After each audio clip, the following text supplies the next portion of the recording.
Welcome, fellow dreamer.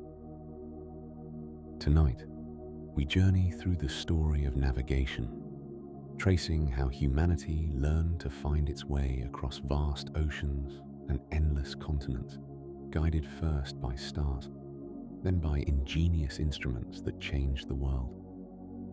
This tale unfolds accompanied by soothing music and abstract imagery, revealing little-known wonders and fascinating stories designed to gently feed your curiosity as you drift towards sleep.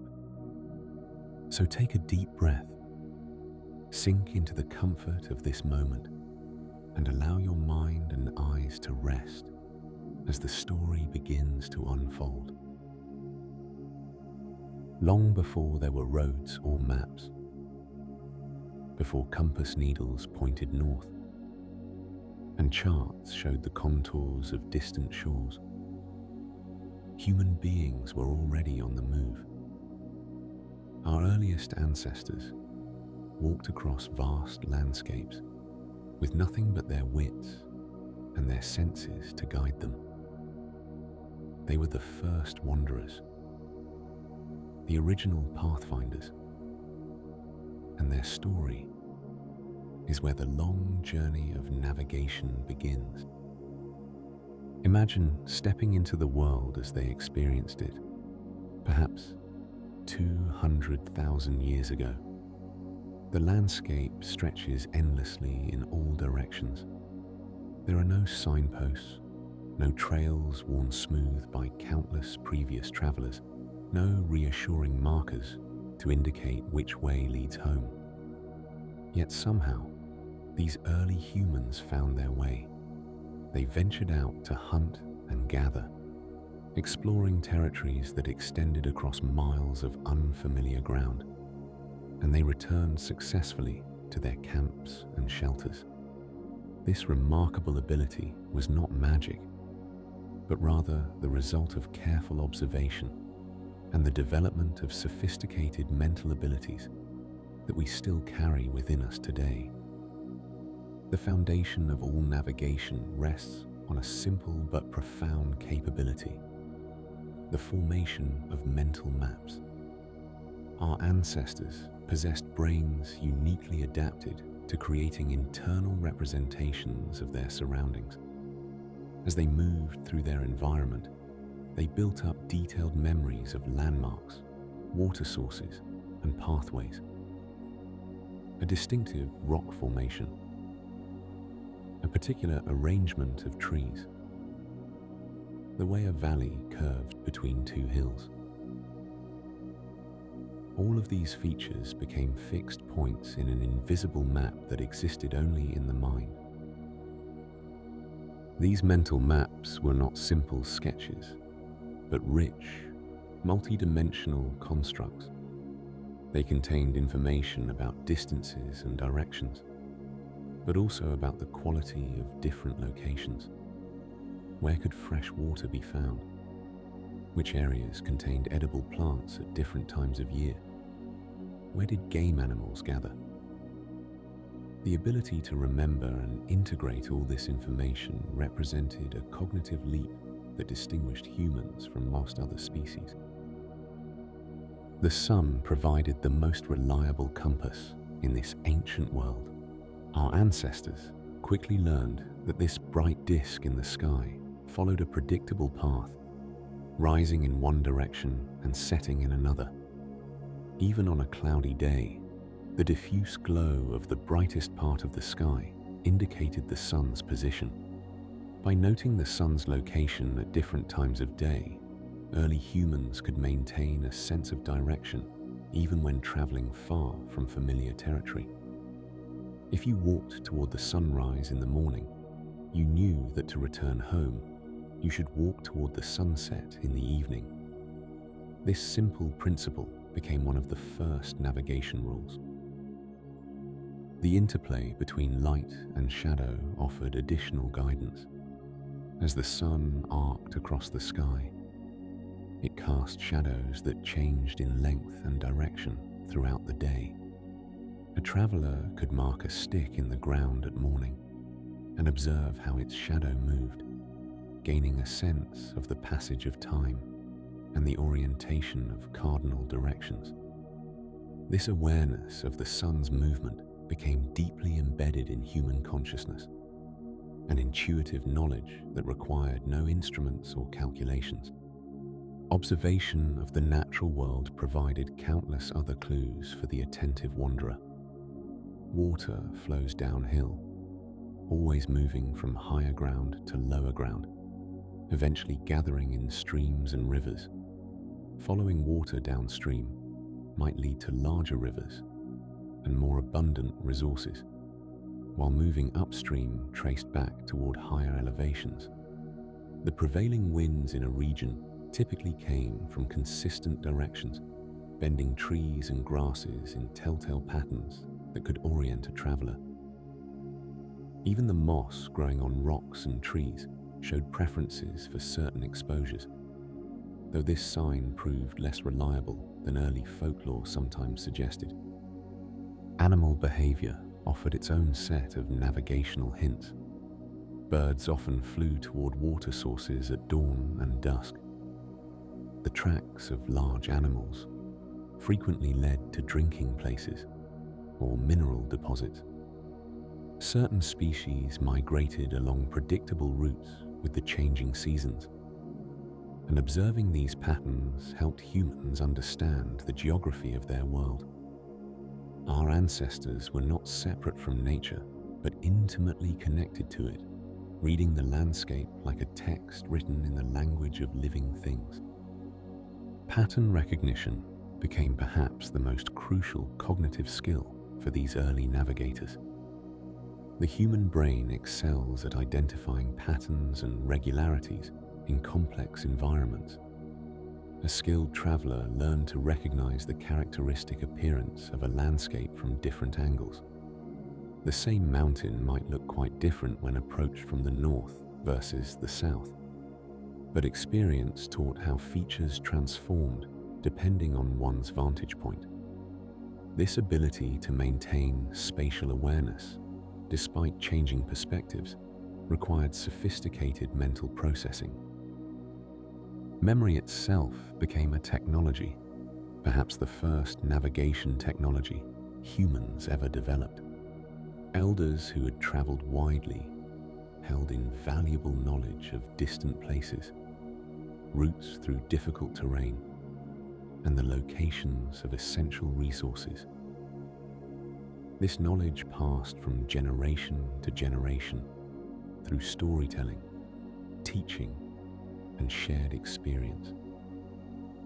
A young person learning to navigate would travel with experienced guides, absorbing not just information, but the habits of observation and the ways of reading the land. The distances our ancestors could travel using only these natural methods were impressive. Archaeological evidence shows that early humans ranged across enormous territories, carrying tools and materials over hundreds of miles. They crossed mountain ranges, traversed deserts, and followed river systems through varied landscapes. Some of these journeys may have been one-way migrations, but many involved regular movement across familiar ranges, suggesting that people successfully maintained their orientation over extended periods and distances. Coastal environments offered particularly rich opportunities for early navigation. The meeting place of land and water created a linear feature that could be followed reliably. Walking along a shoreline, whether of an ocean, lake, or river, provided a natural guide that prevented becoming lost. The coast also offered abundant resources and relatively easy travel compared to dense forests or rugged mountains. Many of the earliest human migrations likely followed coastlines, using the water's edge as a constant reference point. As human populations grew and spread across the globe, these fundamental navigation abilities enabled our species to inhabit nearly every environment on Earth, from tropical forests to Arctic tundra, From fertile valleys to harsh deserts, humans carried with them the cognitive tools for wayfinding. Each new environment demanded adaptations and learning, but the basic principles remained constant. Observe carefully, remember accurately, recognize patterns, and use the natural features of the world as guides. The legacy of these first wanderers lives on in us. When we instinctively know which way we're facing, when we remember the route to a new place after traveling it just once, when we orient ourselves using the sun's position, we are drawing on abilities refined over hundreds of thousands of years. These ancient skills form the foundation upon which all later navigation techniques would build, from the most sophisticated instruments to modern satellite systems. As human societies became more complex and ventures grew more ambitious, the need arose for navigation methods that could work in environments where familiar landmarks disappeared from view. The answer to this need lay not on the ground but in the sky above, where points of light traced their ancient paths through the darkness. As our early ancestors became more familiar with the land beneath their feet, they began to notice something remarkable happening above their heads each night.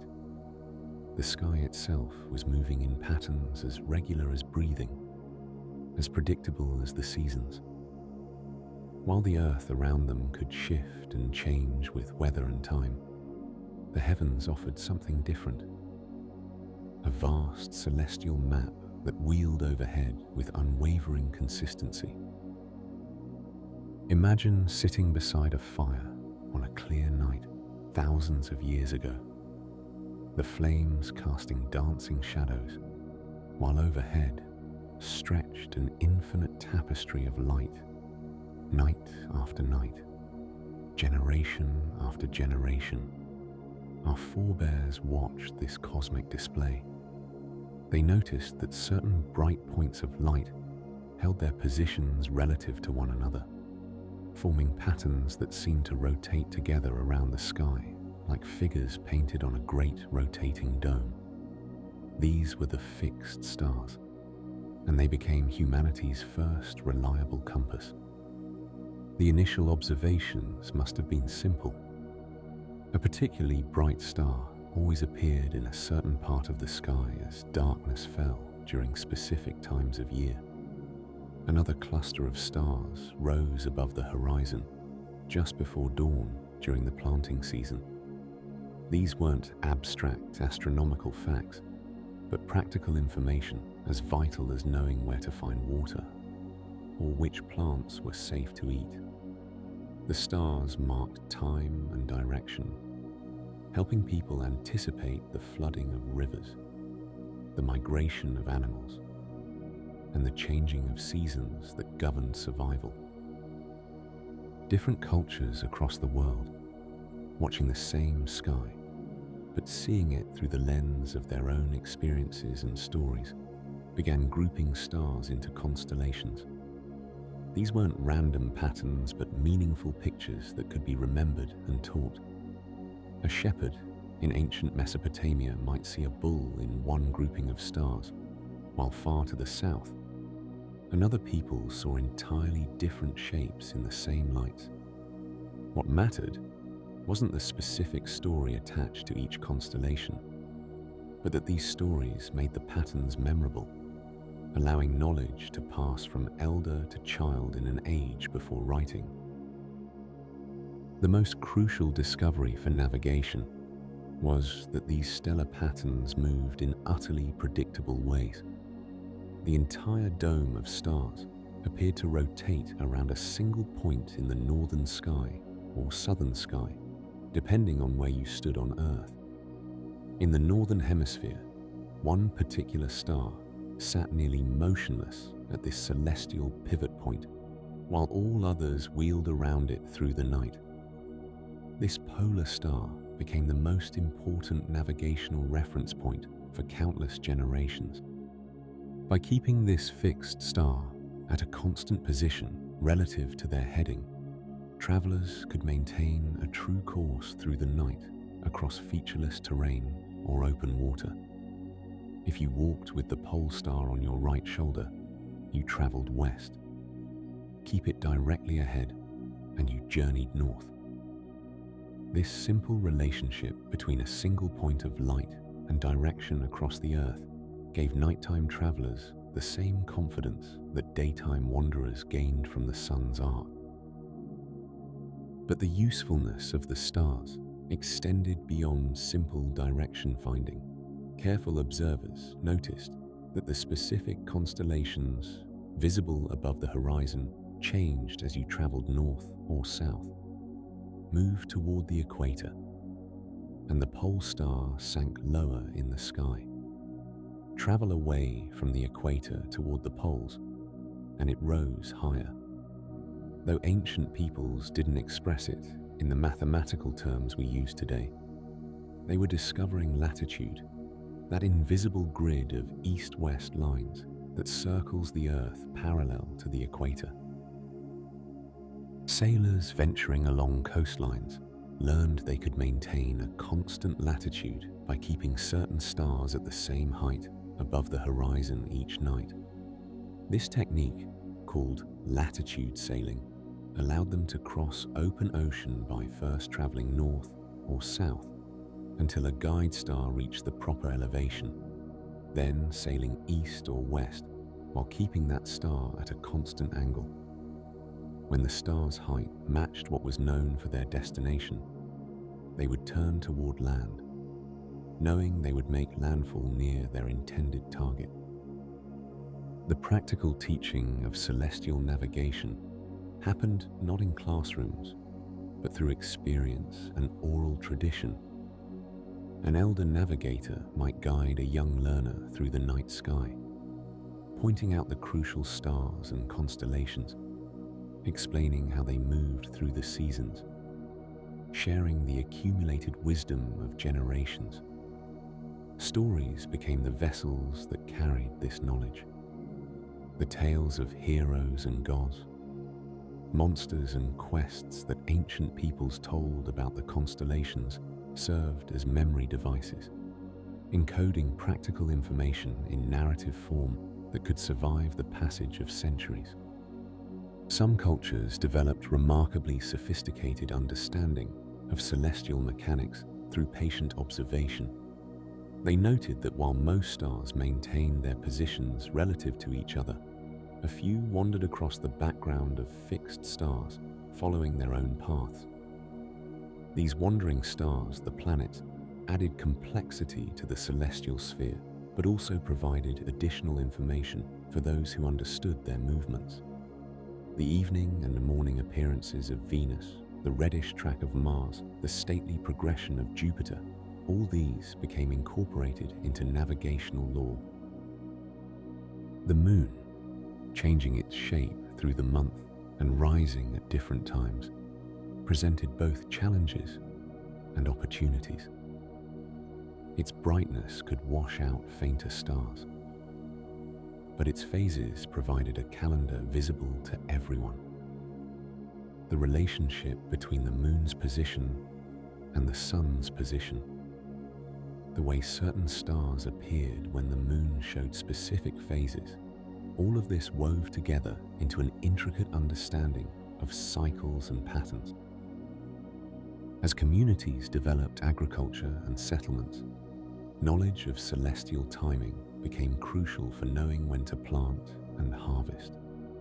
The first appearance of certain stars at dawn, an event called a Longitude Rising, could signal the beginning of seasons. In Egypt, the heliacal rising of Sirius announced the coming flood of the Nile. Such observations connected heaven and earth, making the sky an essential reference not just for travelers, but for entire civilizations organizing their yearly activities. Through countless generations of careful watching, our ancestors transformed the night sky from a mysterious expanse into a useful tool. They learned to read the stars as we might read a map today, finding in those distant lights both guidance and understanding. The knowledge was hard-won, accumulated through millennia of observation, and refined through the experience of those who relied on it for survival. Before humanity had compasses or charts, before instruments or mathematics, there was simply the sky, the patient human eye, and the willingness to learn from what repeated night after night in the darkness overhead. This celestial wisdom spread wherever humans traveled, adapted to local skies and local needs, but always built on the same fundamental truth. The stars move in patterns, and those patterns can guide us home. The vast Pacific Ocean stretches across nearly half the Earth's surface, an immense expanse of water dotted with thousands of islands scattered like jewels on blue silk. To look at a map of this region is to wonder how anyone could possibly navigate such distances, where land disappears beyond every horizon and the open sea offers no permanent landmarks. Yet long before European explorers ventured into these waters with their compasses and charts, the Polynesian peoples had already accomplished one of history's most remarkable feats of navigation, settling islands separated by thousands of miles of open ocean. These master navigators developed their skills over countless generations, creating a sophisticated system of wayfinding that allowed them to sail confidently across distances that would have terrified sailors from other traditions.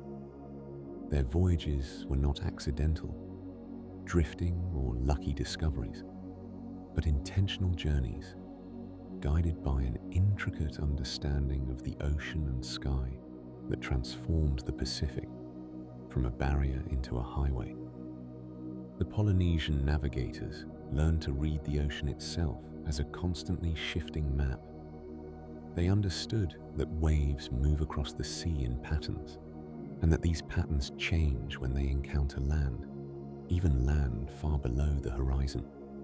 A skilled navigator could feel the subtle motion of swells through the hull of a canoe, detecting the way waves reflected off distant islands or refracted around underwater reefs.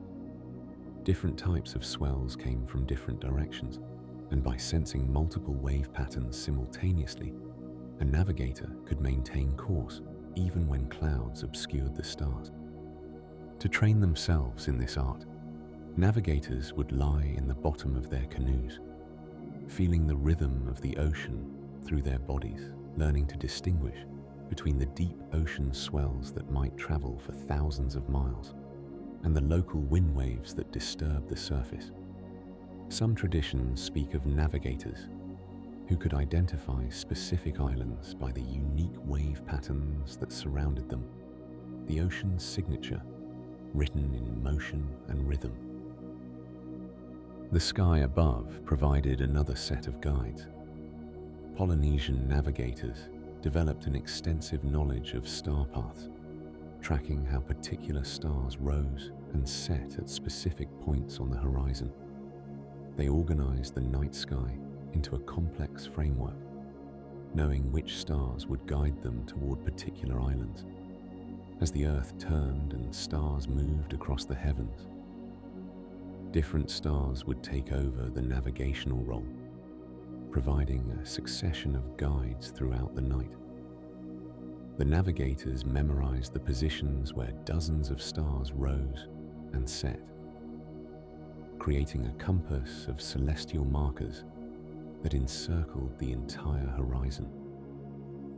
Unlike the fixed reference of Polaris in the northern sky, which other cultures used to find north, the stars visible from the tropical Pacific all rose and set, moving across the sky in great arcs. This required navigators to maintain a mental model of the celestial sphere, knowing not just where stars appeared, but how they moved and when they would be useful for guidance. This knowledge was so detailed that navigators could maintain their course, even when only small portions of the sky were visible between clouds. Beyond waves and stars, the navigators read countless other signs written across the ocean and atmosphere. Certain seabirds flew out from land each morning to feed and returned each evening, their flight paths indicating the direction of islands beyond sight. Different species had different ranges, so identifying a particular bird told the navigator approximately how far from land the canoe traveled. The white tern, for instance, rarely ventured more than 20 miles from shore, while the frigate bird might be seen 100 miles out to sea, but would point toward land when returning to roost. Clouds, too, revealed the presence of land. Islands disturbed the regular flow of air across the ocean, causing clouds to form in characteristic patterns. A stationary cloud in an otherwise moving sky might mark a mountainous island. The underside of clouds could reflect the pale green of a shallow lagoon, visible from far beyond the range where the island itself could be seen.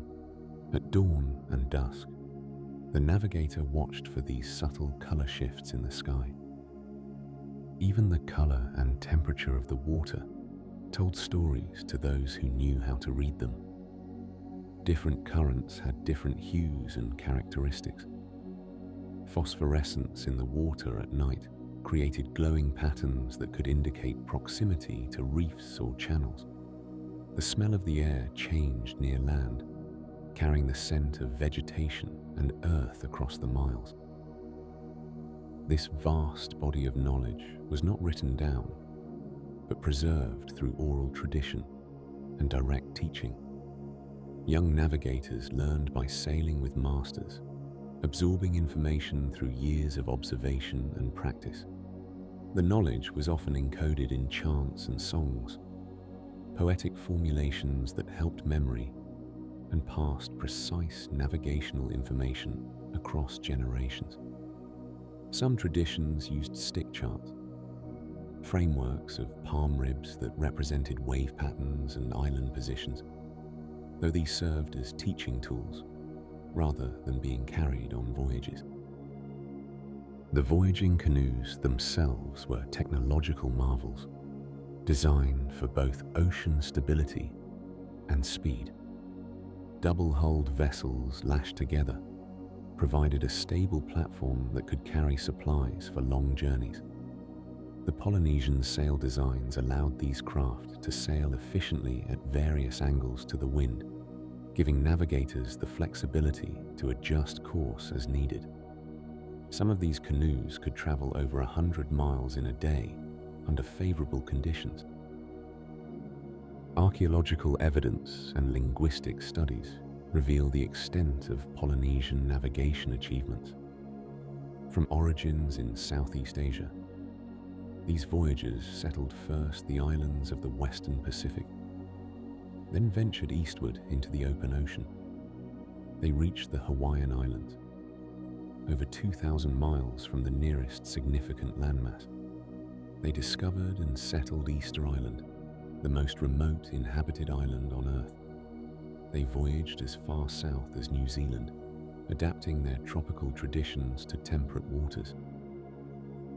These were not one-way journeys of exile, but part of a network of intentional voyaging. Evidence suggests that navigators could return to islands they had left, maintaining contact across vast distances. The presence of similar crops, animals, and cultural practices across widely separated island groups speaks to ongoing exchange and deliberate transportation of resources. The precision of Polynesian navigation becomes even more impressive when we consider that they accomplished all this without metal instruments, without magnetic compasses, and without written records. Their technology was one of knowledge and skill rather than manufactured tools. The instrument was the human mind, trained through years of learning to process multiple streams of environmental information simultaneously and synthesize them into reliable navigation. As we rest now in our own time, perhaps we can imagine the navigator standing on the deck of a voyaging canoe, feeling the rhythm of swells beneath the hull, watching stars wheel overhead, and reading the ocean's subtle signs with confidence earned through generations of accumulated wisdom. The Pacific, vast and seemingly trackless, revealed its secrets to those patient enough to learn its language. As the Polynesian navigators were reading the subtle signatures of the vast Pacific, another seafaring tradition was developing thousands of miles away, where the Mediterranean Sea sparkled under a different sky. Here, along the fertile banks of the Nile and upon the shores of the eastern Mediterranean, civilizations were learning to venture upon the waters with purpose and precision. The ancient Egyptians built their world around a river that flowed like a lifeline through the desert.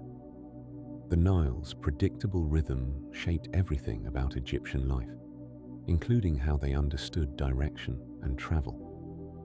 Unlike the open ocean that the Polynesians had mastered, the Nile presented a different kind of navigational challenge. This great river flows northward toward the Mediterranean, while the prevailing winds blow southward from the sea. This fortunate arrangement meant that Egyptian boats could sail upstream with the wind filling their rectangular linen sails and drift downstream with the current when traveling north. Egyptian sailors developed an intimate understanding of their river's moods and patterns. They learned to read the water's surface, recognizing where sandbanks lurked beneath and where channels ran deep enough for their vessels. The riverbanks themselves served as constant guides, with temples, settlements, and natural landmarks providing familiar reference points. Yet the Egyptians were not content to remain only upon their river. As early as the 3rd millennium before the Common Era, Egyptian vessels ventured beyond the Nile's delta into the Mediterranean and down the Red Sea coast. These voyages required new skills and observations. Without riverbanks to guide them, Egyptian navigators turned their attention to the sun's path across the sky and the stars that emerged each evening. They noticed how certain stars appeared above the horizon at different times of year, and how the sun's position at midday could indicate their general latitude. The Egyptians kept careful records of their voyages, documenting distances and landmarks. Perhaps most remarkably, they organized expeditions to the mysterious land of Punt, believed to have been located along the Horn of Africa or the southern Red Sea coast. These journeys, undertaken to obtain frankincense, myrrh, and exotic goods, required careful planning and navigation across hundreds of miles of open water. The reliefs carved into Queen Hatshepsut's temple at Deir el-Bahari show ships returning from Punt, their decks laden with treasures, a testament to successful navigation across challenging waters. While the Egyptians were refining their techniques along the Nile and into the Red Sea, another people were transforming themselves into the Mediterranean's most accomplished sailors. The Phoenicians, living along the narrow coastal strip of what is now Lebanon, looked to the sea as their pathway to prosperity.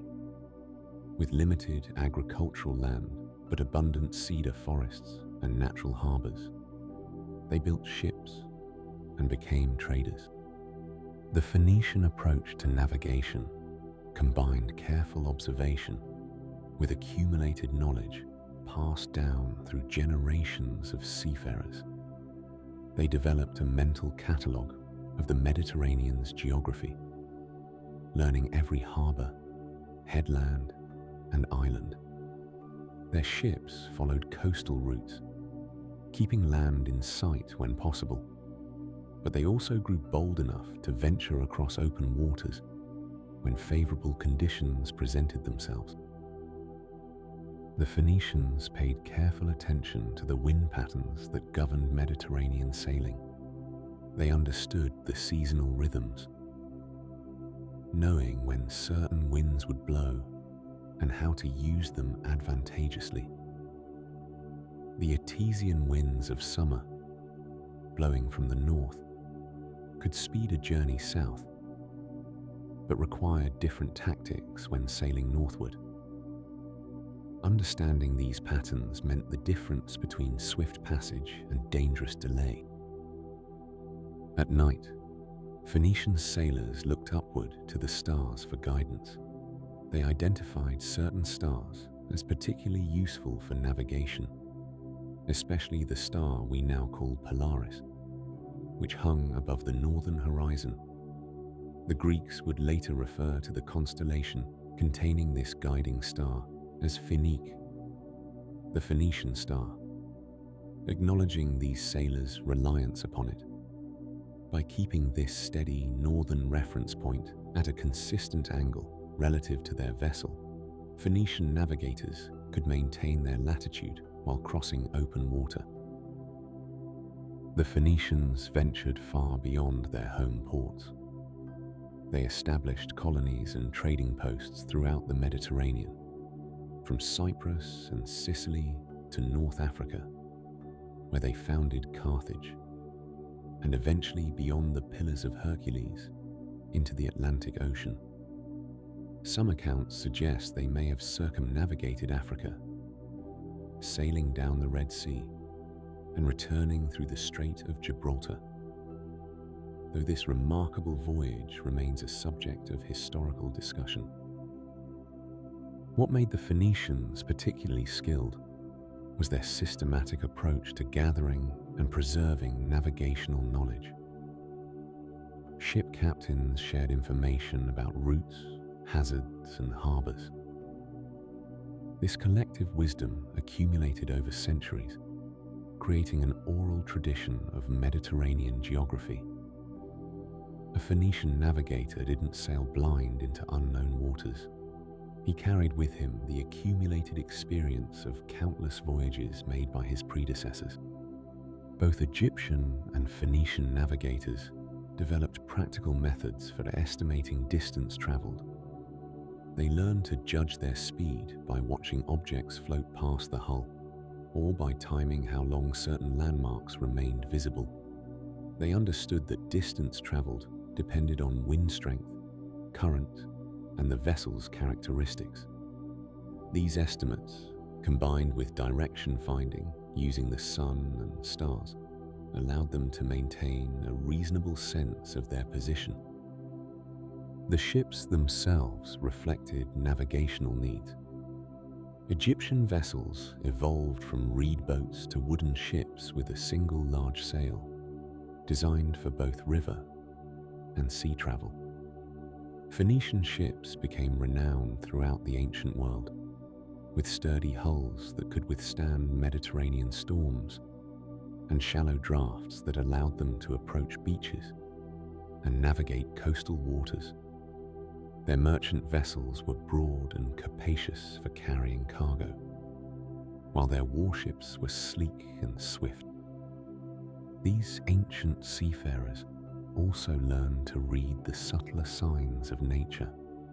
Cloud formations on the horizon might indicate land beyond the visible range.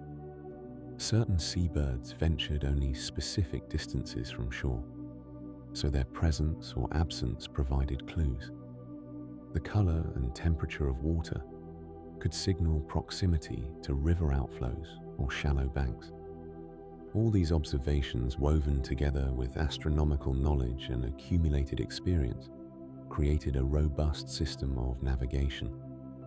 As Egyptian and Phoenician sailors crisscrossed the Mediterranean and ventured beyond, they were laying foundations that later civilizations would build upon. They demonstrated that systematic observation, careful record keeping, and accumulated knowledge could transform the sea from a barrier into a highway.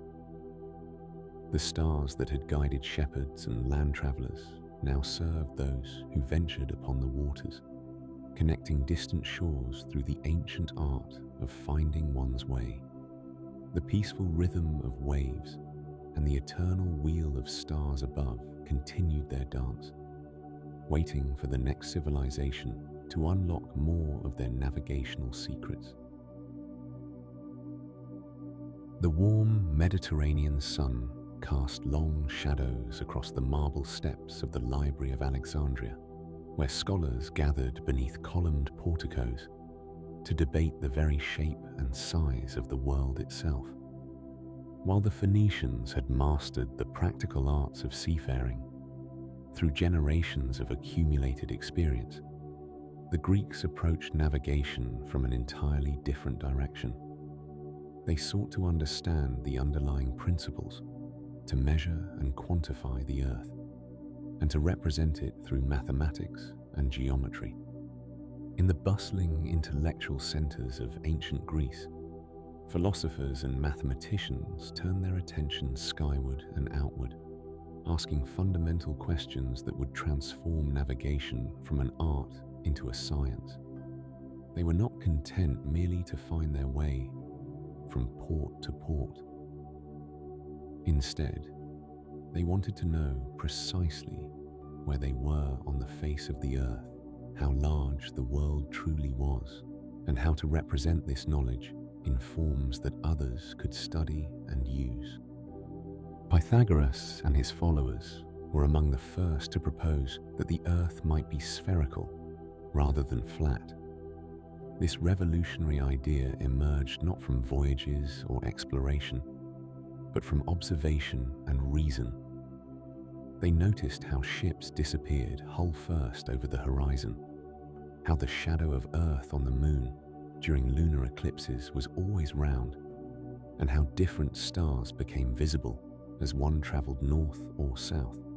These observations, carefully considered and discussed in the quiet gardens of philosophical schools, laid the groundwork for understanding navigation in three-dimensional space. Aristotle further developed these ideas, compiling evidence for Earth's sphericity and estimating its size, though his calculations proved to be considerably off the mark. Nevertheless, his systematic approach to gathering evidence and drawing conclusions represented a new way of thinking about the world. The cosmos, he argued, could be understood through careful observation and logical reasoning. Then came Eratosthenes, the chief librarian at Alexandria, whose brilliant mind conceived of a remarkably elegant experiment. He had read in the library's vast collection that in the southern Egyptian city of Syene, the sun shone directly down a well at noon on the summer solstice, casting no shadow. Yet on the same day in Alexandria, located to the north, vertical objects cast definite shadows. Eratosthenes realized that if the Earth were indeed curved, this difference in shadow angles could reveal the planet's circumference. With careful measurement, he determined that the shadow in Alexandria formed an angle of about 7 degrees from vertical. Knowing that Syene lay approximately 5,000 stadia to the south, he performed a simple calculation. If 7 degrees of Earth's curve corresponded to 5,000 stadia, then the full 360 degrees of a complete circle must equal roughly 250,000 stadia.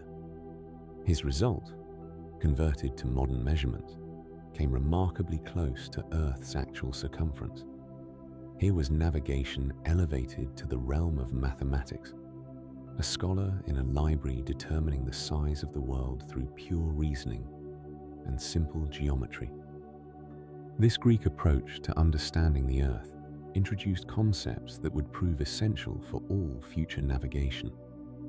They developed the notion of latitude, those invisible horizontal lines that circle the globe parallel to the equator.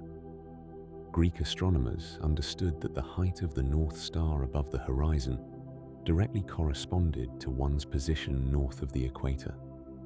This relationship between celestial observation and earthly position became a cornerstone of navigational practice. The Greeks also attempted to establish lines of longitude, though determining one's east-west position would remain problematic for many centuries to come. Still, they grasped the conceptual framework, imagining the Earth divided by a grid of intersecting lines that could, in principle, specify any location precisely. Hipparchus, working on the island of Rhodes, advanced geographical science by proposing that positions should be specified using these coordinates of latitude and longitude. He improved understanding of celestial mechanics, catalogued the positions of stars, and developed more sophisticated methods for determining one's location through astronomical observation. His work represented navigation as an intellectual pursuit, something to be studied in observatories rather than merely practiced at sea. The culmination of Greek geographical knowledge came through Claudius Ptolemy, writing in Roman-era Alexandria during the 2nd century. His great work, the Geography, attempted to compile all known information about the world's places into a systematic framework. Ptolemy provided coordinates for thousands of locations, from Iberia to India, from Britain to the sources of the Nile. Ptolemy's world map, though containing numerous errors and distortions, represented something revolutionary: a mathematical projection of the curved Earth onto a flat surface. He wrestled with the problem that would challenge cartographers for centuries: how to represent the spherical world on flat parchment or papyrus. His solution involved a conical projection with lines of latitude and longitude curving to suggest the Earth's roundness.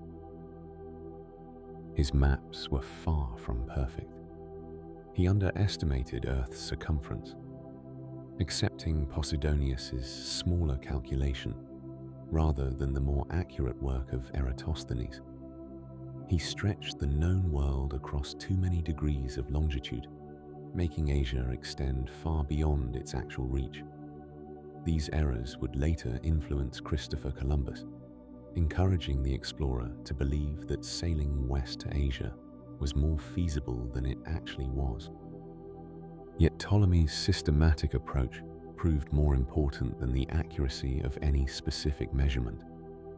He established a framework for thinking about the world, a method for organizing geographical knowledge that could be refined and improved. He compiled instructions for creating maps, lists of coordinates, and descriptions of places.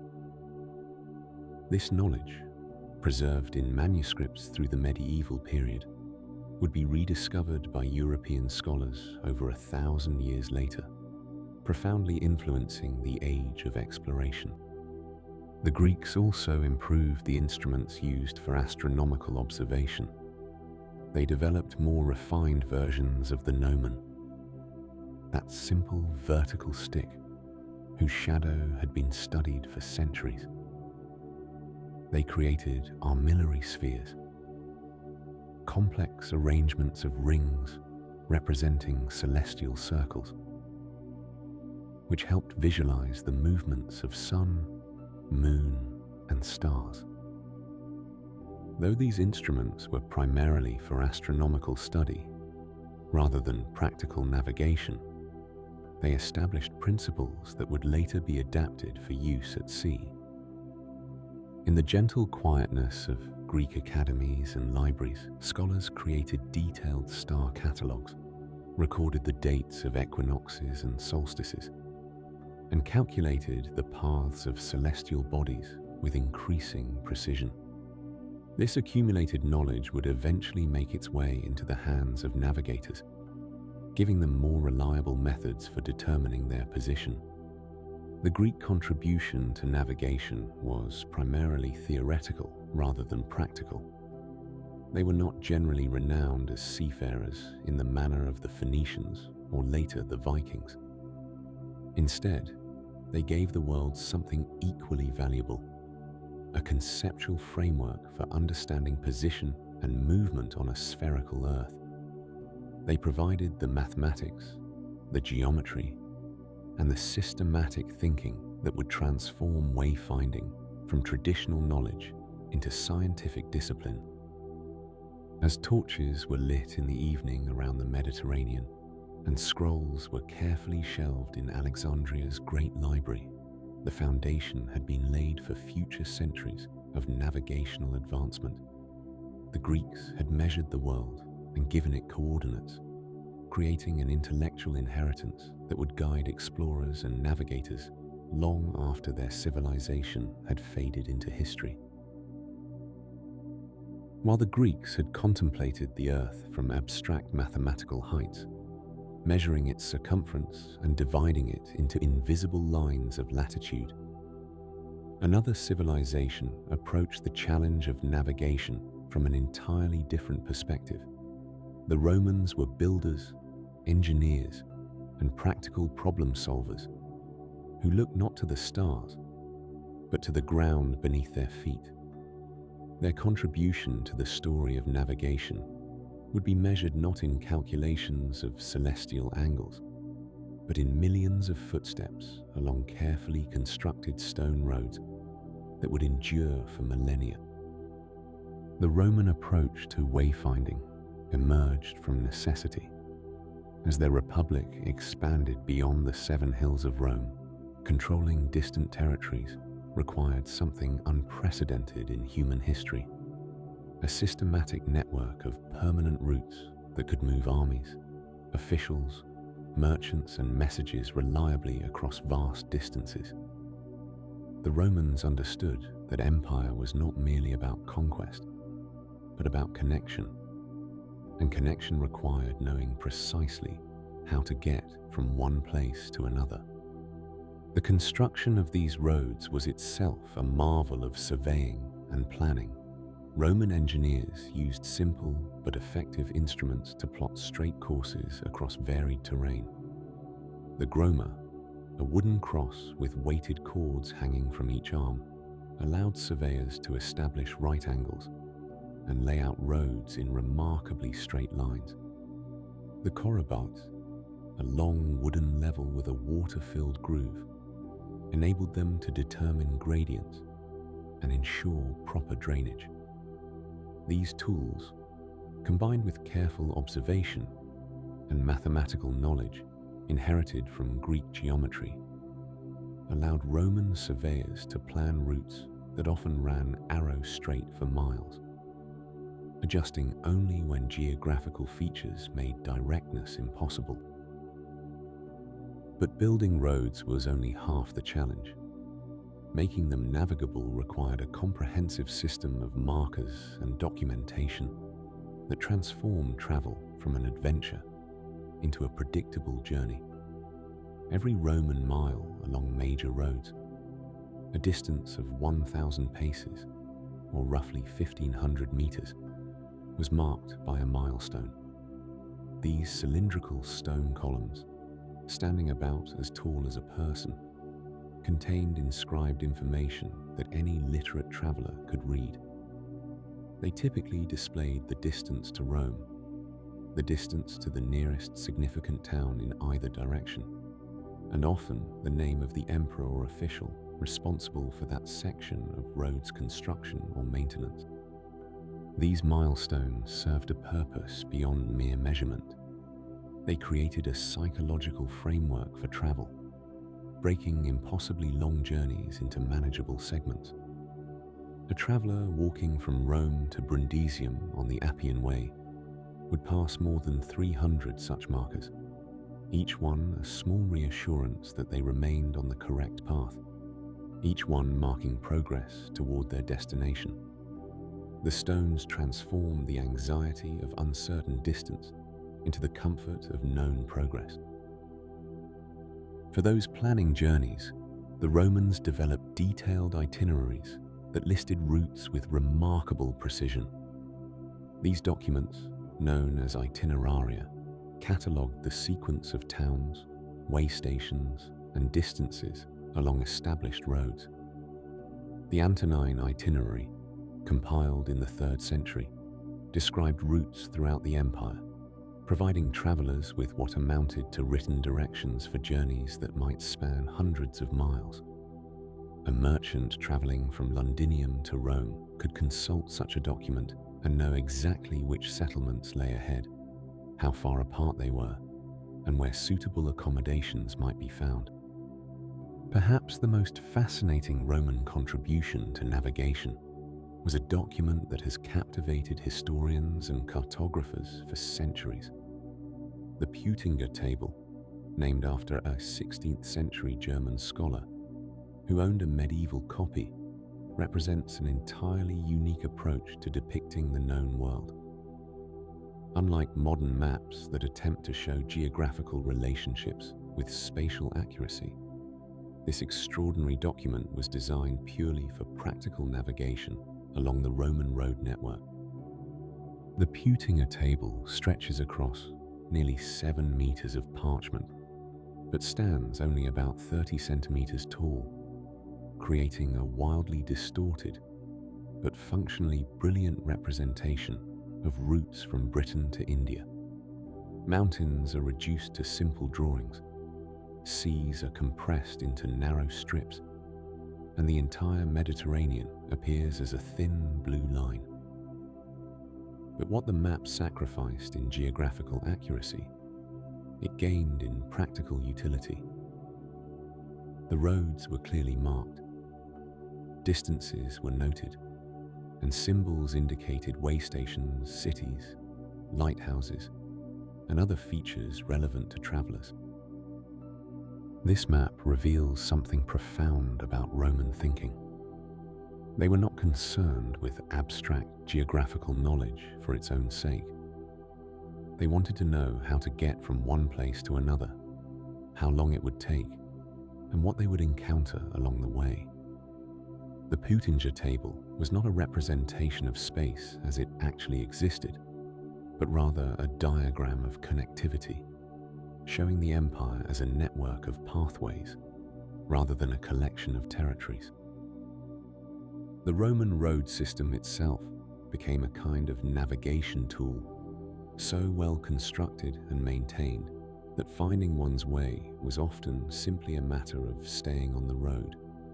Major routes like the Via Appia, Via Flaminia, and Via Aurelia became famous thoroughfares with their own identities. Travelers knew these roads by reputation, and the roads themselves provided clear guidance. At junctions, markers indicated directions to major destinations. The roads were engineered with crown surfaces for drainage, paved with carefully fitted stones, and built on deep foundations that allowed them to survive centuries of use. Way stations called mansiones were established at intervals of approximately 25 to 30 miles along major routes, representing a reasonable day's travel. These provided accommodation, fresh horses, and often military protection. Between these were smaller stations called mutationes, spaced about 10 to 15 miles apart, where horses could be changed for official couriers using the cursus publicus, the imperial postal and transportation system. This network of facilities transformed long-distance travel from a perilous expedition into a manageable routine. The efficiency of Roman navigation and communication was legendary. Messages could travel from Rome to the English Channel in as little as 5 days using the relay system of the cursus publicus, a speed that would not be matched again until the development of railroads. This was navigation in service of administration, allowing the vast empire to function as a connected entity rather than a collection of isolated regions. As the Roman Empire expanded, so too did its surveying and mapping efforts. Military campaigns required detailed knowledge of terrain, and conquered territories needed to be accurately recorded for taxation and administration. Roman surveyors, called agrimensores, conducted systematic surveys that documented not just roads, but also property boundaries, aqueduct routes, and city layouts. Their work created an accumulated body of geographical knowledge that, while focused on practical needs, represented humanity's most comprehensive understanding of European and Mediterranean geography to that time. In the gentle progression from one civilization to another, from one approach to navigation to the next, we can see how different cultures contributed their unique perspectives to the human challenge of finding the way. While Arab navigators would soon develop their own sophisticated techniques for the very different environment of the Indian Ocean and its seasonal monsoons, the Roman legacy of systematic documentation and infrastructure would influence European wayfinding for centuries to come. Some Roman roads remain in use today, their routes still carrying travelers along paths laid down 2,000 years ago, silent testimony to the enduring power of careful planning and solid construction. While Roman roads had connected the vast territories of the Western Empire with remarkable precision, the eastern waters of the Indian Ocean beckoned to seafarers who would master an entirely different kind of navigation. As the Roman world gradually transformed through the centuries following its classical peak, another maritime tradition was flourishing across the warm waters that stretched from the Arabian Peninsula to the shores of India and beyond. The Arab and Persian sailors who ventured onto these waters faced challenges unlike those encountered in the relatively enclosed Mediterranean Sea. The Indian Ocean presented vast distances, powerful seasonal winds, and currents that could carry a vessel far from intended courses. Yet these same challenges offered opportunities to those who learned to read the ocean's rhythms with extraordinary skill. The monsoon winds became the foundation of navigation across these waters. For half the year, winds blew consistently from the southwest, carrying moisture-laden air from the ocean toward the Asian landmass. Then, as seasons shifted, the winds reversed, blowing from the northeast as dry continental air flowed back toward the sea. These predictable wind patterns, once understood, transformed the Indian Ocean into a maritime highway with regularly scheduled sailing seasons. Arab navigators became masters of timing their voyages to harness these winds. Setting sail from Arabian ports when the northeast monsoon began, merchants could ride favorable winds to the Malabar coast of India. Waiting there through the turning of seasons, they would then catch the southwest monsoon for their reunion journey, their holds filled with spices, textiles, and precious goods. This knowledge of seasonal patterns represented navigation in its most fundamental form, working with natural forces rather than against them. But timing alone could not guarantee safe passage across hundreds of miles of open water. Arab sailors needed methods to determine their position and maintain proper courses toward destinations that lay beyond any visible horizon. They developed tools and techniques refined through generations of maritime experience. The camel became their essential instrument for celestial navigation.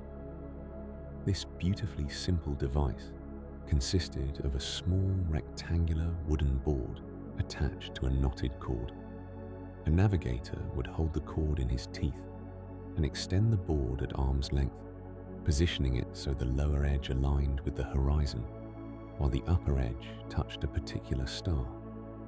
The knot held between the teeth indicated the altitude of that star above the horizon.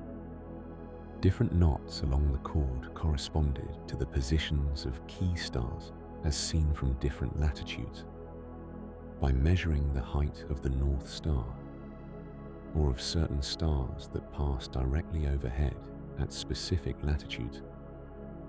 A skilled navigator could determine how far north or south his vessel had traveled.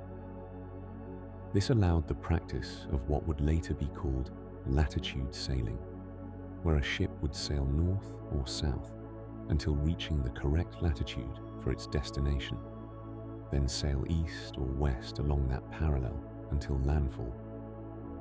The precision achievable with such a simple tool might seem surprising to modern minds, accustomed to complex instruments, yet experienced navigators could determine their position within remarkably narrow margins. The human eye, when trained through years of practice, could detect subtle differences in star positions. The tactile memory of each knot's position along the cord became second nature to navigators who had spent entire lifetimes at sea.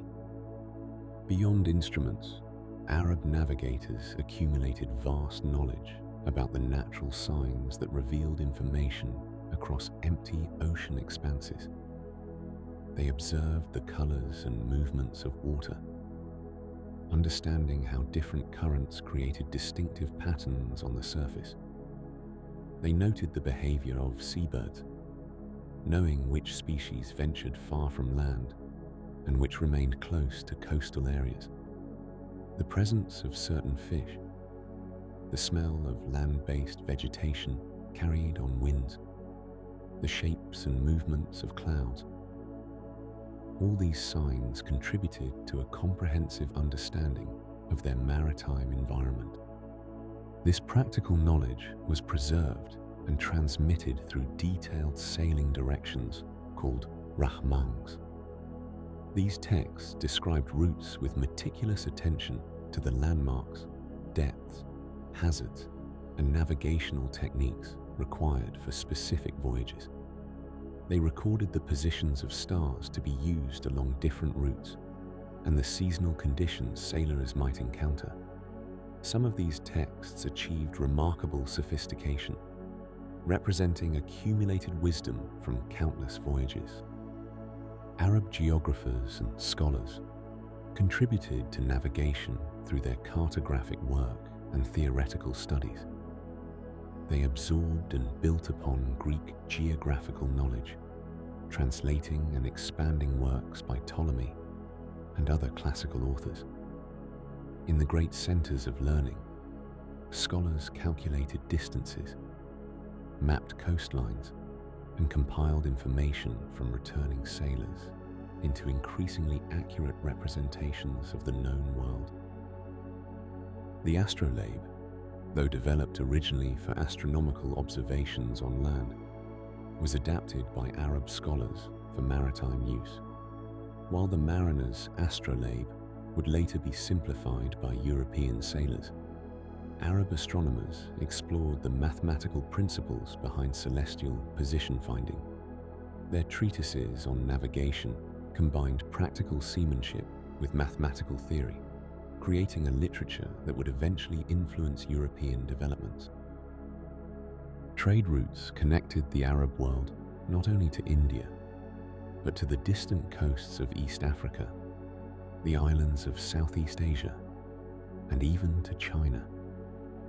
Arab merchants and sailors became cosmopolitan travelers, familiar with diverse cultures and distant ports. Their ships, including the distinctive dhow with its triangular lateen sail, were designed to make optimal use of monsoon winds, while providing cargo capacity for profitable trade. The cultural exchange that flowed along these maritime routes carried more than physical goods. Ideas, technologies, and knowledge traveled with the merchants and sailors. The magnetic compass, developed in China, would eventually reach Arab navigators and then spread westward to Europe. Mathematical concepts, astronomical observations, and geographical knowledge dispersed across continents through these networks of maritime trade. Through long centuries, this maritime tradition flourished across the Indian Ocean world.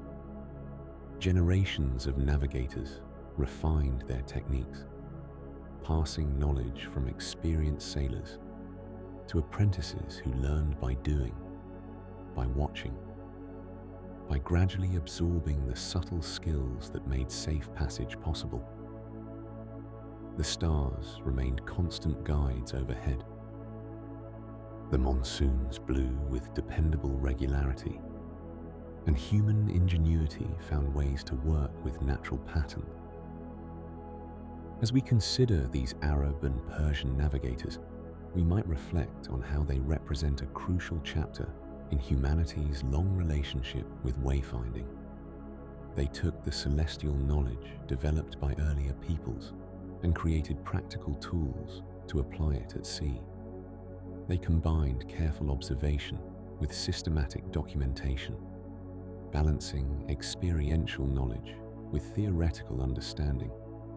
Their achievements would contribute to the broader development of navigation, offering techniques and insights that would eventually spread to other maritime traditions, including those developing in the northern seas where different peoples faced their own navigational challenges across cold and stormy waters.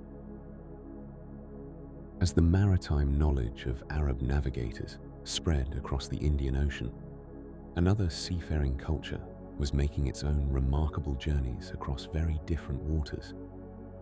Far to the north, where cold winds swept across grey seas and ice formed along rocky coastlines, the Norse people were developing navigation techniques uniquely suited to the challenging environment of the North Atlantic. The Vikings, as these Norse seafarers came to be known, faced navigational challenges unlike those encountered in warmer seas. The waters they sailed were often shrouded in fog and mist. Cloud cover could persist for days, hiding both sun and stars from view. The magnetic compass had not yet reached northern Europe, and the relatively high latitude meant that familiar Mediterranean navigation techniques worked differently, if at all. Yet despite these obstacles, Viking sailors successfully navigated routes from Scandinavia to the British Isles, Iceland, Greenland, and eventually to the shores of North America itself. The vessels these Norse mariners sailed were themselves marvels of practical design. The classic longship, with its shallow draft and flexible hull, could navigate both open ocean and shallow rivers with equal capability. The Nar, a wider cargo vessel, carried settlers, livestock, and supplies across vast oceanic distances. These ships had a single square sail that could catch the wind efficiently, and when winds failed, crews could row with remarkable coordination. The overlapping planks of their hulls, clinker-built in a technique passed down through generations, created vessels that could flex with ocean waves rather than fighting against them. Without compasses to maintain their heading in cloudy weather, Viking navigators relied on a sophisticated understanding of latitude sailing. This technique involved sailing east or west until reaching the latitude of one's destination, then turning and following that latitude until the destination was reached. To determine latitude in the North Atlantic, Norse sailors observed the sun's height at noon. At these northern latitudes, the sun's position changed dramatically with the seasons, and experienced navigators knew precisely how high it should appear at different times of year when they were at familiar locations. Archaeological evidence suggests the Vikings may have used simple sun compasses, circular wooden devices marked with directional indicators. By placing a central pin or gnomon that cast a shadow and marking the shadow's length and position at known times, a skilled navigator could determine direction even when the horizon was obscured. These devices required careful observation and record keeping, and their effectiveness depended on the navigators' accumulated experience with shadow patterns at different latitudes and seasons. The Norse also paid extraordinarily close attention to the natural world around them. They watched seabirds carefully, knowing that certain species would only venture specific distances from land. The sight of gannets or puffins indicated proximity to shore, and the direction of their flight in evening hours would show the way toward their nesting grounds. The behavior of whales, too, provided information about water depth and nearby land. Experienced sailors could read the color and temperature of the water, understanding how different currents flowed and where they might be in relation to known landmarks. The settlement of Iceland, which began in earnest during the late 9th century, demonstrated the effectiveness of Viking navigation methods. Norwegian sailors, seeking new lands and fleeing political changes at home, found their way across approximately 600 miles of open ocean to reach this volcanic island. They established routes that could be repeated with reliability, passing knowledge from one generation to the next through oral tradition and practical apprenticeship. Young sailors learned by observing their elders, gradually absorbing the countless details that marked an experienced navigator. From Iceland, the Norse pushed even farther westward. Eric the Red, exiled from Iceland, discovered and settled Greenland around the year 982. The voyage to Greenland's eastern coast required navigating through waters often dotted with icebergs and subject to unpredictable weather. The settlers who followed Eric established two main settlements on Greenland's southwestern coast, and for several centuries, Norse ships regularly made the crossing from Iceland, bringing supplies and maintaining contact with the broader Scandinavian world. The most remarkable Viking voyage of all came when Leif Erikson, son of Eric the Red, sailed westward from Greenland around the year 1000 and reached the shores of North America.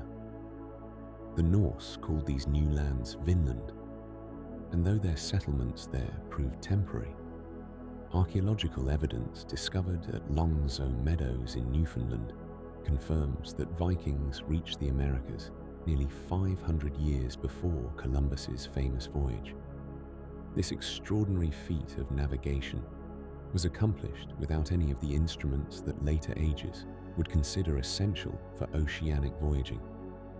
The Norse kept their navigational knowledge largely unwritten, preserving it instead in the memories of experienced sailors and the stories told in their halls during long winter nights. The Icelandic sagas, recorded in later centuries, contain valuable descriptions of voyages and sailing directions. These texts mention landmarks to watch for, distances measured in years of sailing, and the changing appearance of sea and sky as one traveled from place to place. While romanticized in some details, the sagas preserve genuine navigational information that served generations of sailors. One particularly intriguing element of Norse navigation concerns the sunstone, mentioned in several sagas.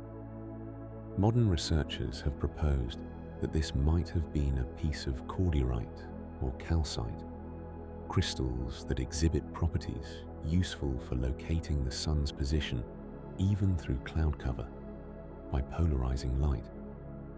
While the exact nature and use of sunstones remains a subject of scholarly debate, the mention in historical texts suggests the Vikings may have employed optical properties of certain minerals as navigational aids. Whether common or rare, such tools would have complemented rather than replaced the primary methods of environmental observation and latitude sailing.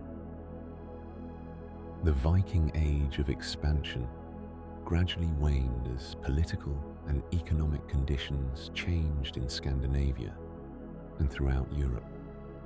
The Greenland settlements eventually failed, likely due to climate cooling and the challenges of maintaining supply lines across such vast distances.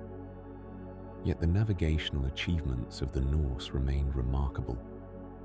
They had reached across the North Atlantic through some of the most challenging sailing conditions on Earth, establishing routes and settlements that endured for generations.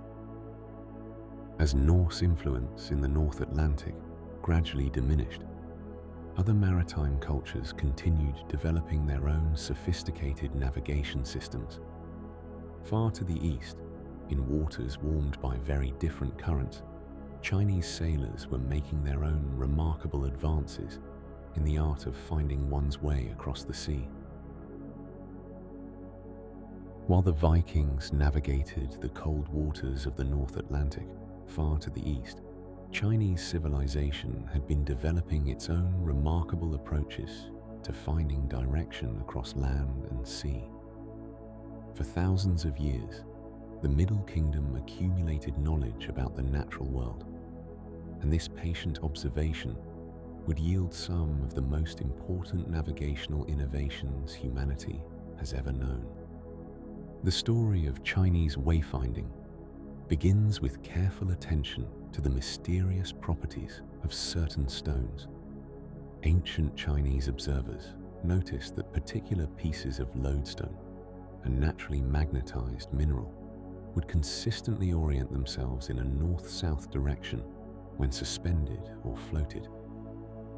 This curious phenomenon captured the imagination of scholars and practical-minded travelers alike. The earliest Chinese compasses were not designed for navigation at all, but rather for harmonizing buildings and graves with the cosmic forces believed to flow through the landscape, a practice known as feng shui. These first directional tools were simple yet ingenious. A lodestone spoon, carved to balance on its rounded bottom, would spin on a smooth bronze plate until its handle pointed south.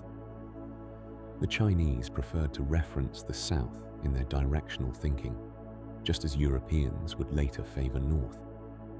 By the time of the Han Dynasty, around 2,000 years ago, such devices were being used to align structures with the cardinal directions, bringing earthly constructions into harmony with heaven and earth. The transition from geomantic tool to navigational instrument happened gradually, as it often does with human innovations. By the Song Dynasty, which flourished around 1,000 years ago, Chinese navigators had adapted the magnetic compass for use at sea.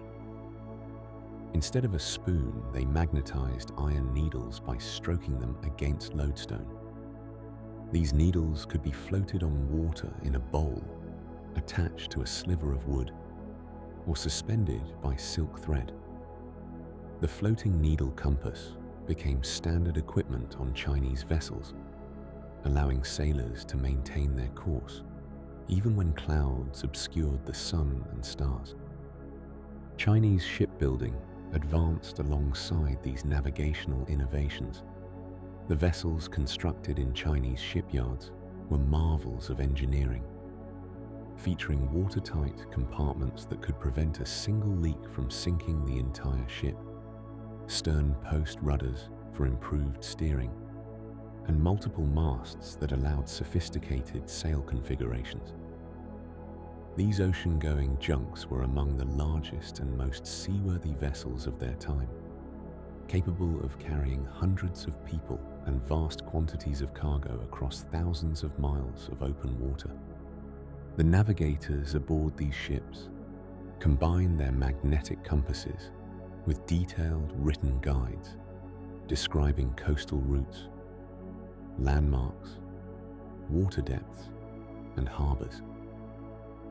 These pilot books contained accumulated wisdom passed down through generations of sailors, noting where fresh water could be found, which coasts offered shelter from storms, and what seasonal winds could be expected along various routes. The combination of instrument and written knowledge created a navigation system of impressive sophistication.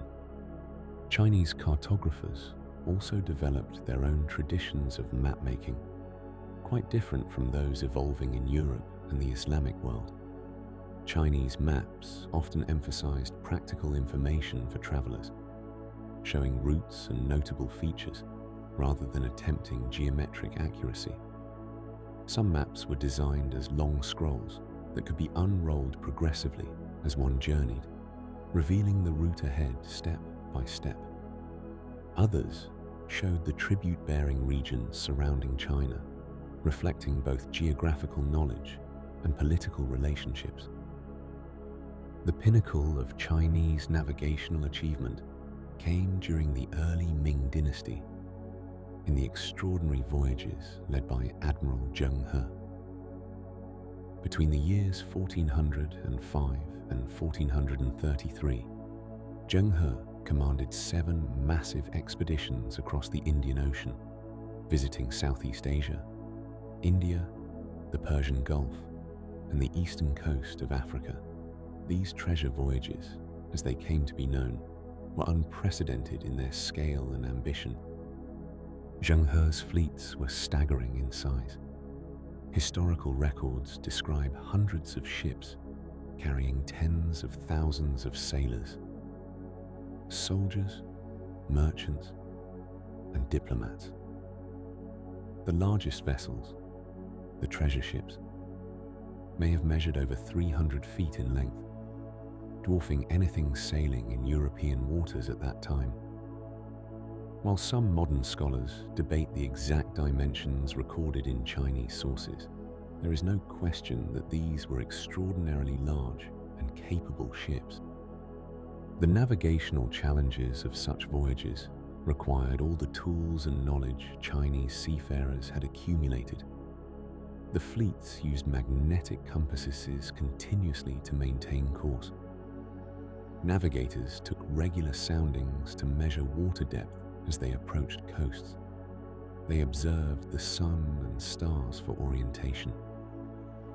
They noted the color of water, the presence of seaweed, the flight patterns of birds, and all the other natural signs that reveal proximity to land or the presence of shoals and reefs.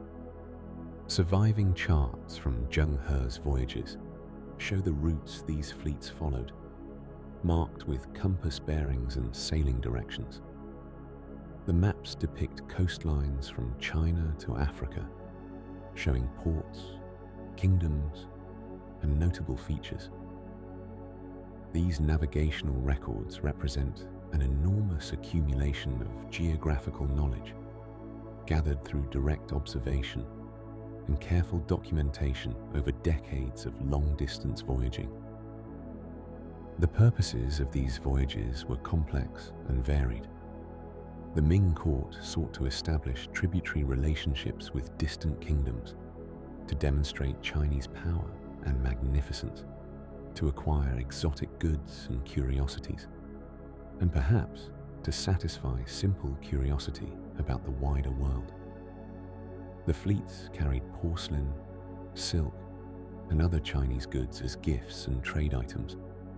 They returned with spices, gems, medicinal substances, and even ambassadors from distant lands. After Zheng He's death and the end of the 7th voyage, the Ming court turned away from such ambitious maritime expeditions. The reasons for this withdrawal remain debated among historians. Shifting political priorities, the enormous expense of the voyages, growing concerns about threats from the north, and changing attitudes among court officials all likely played roles. Whatever the reasons, China's age of great naval exploration came to an end, just as European maritime expansion was beginning. Yet the navigational innovations developed in China did not disappear. The magnetic compass, having spread westward through trade and cultural exchange, had already transformed navigation across the Indian Ocean and into European waters. Chinese cartographic knowledge influenced Asian maritime travel for centuries. The techniques of coastal navigation, the practices of recording routes and conditions, the integration of instruments with environmental observation, all these continued in the rich maritime traditions of East and Southeast Asia. As night settles over the Pacific, we might imagine the countless Chinese vessels that sailed these waters over the centuries, their compasses pointing steadily toward the south, their navigators consulting well-worn pilot books while watching the stars wheel overhead.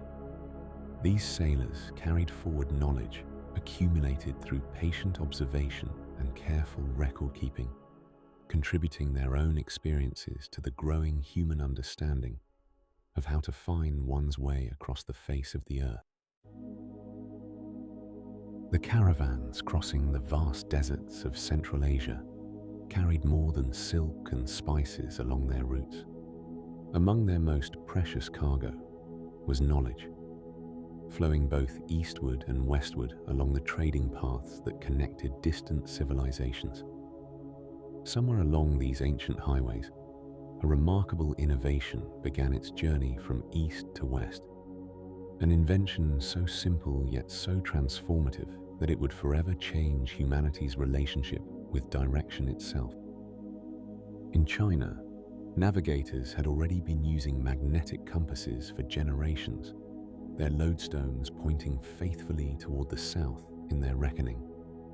The Chinese understood that certain iron-rich stones, when suspended or floated, would align themselves along an invisible axis.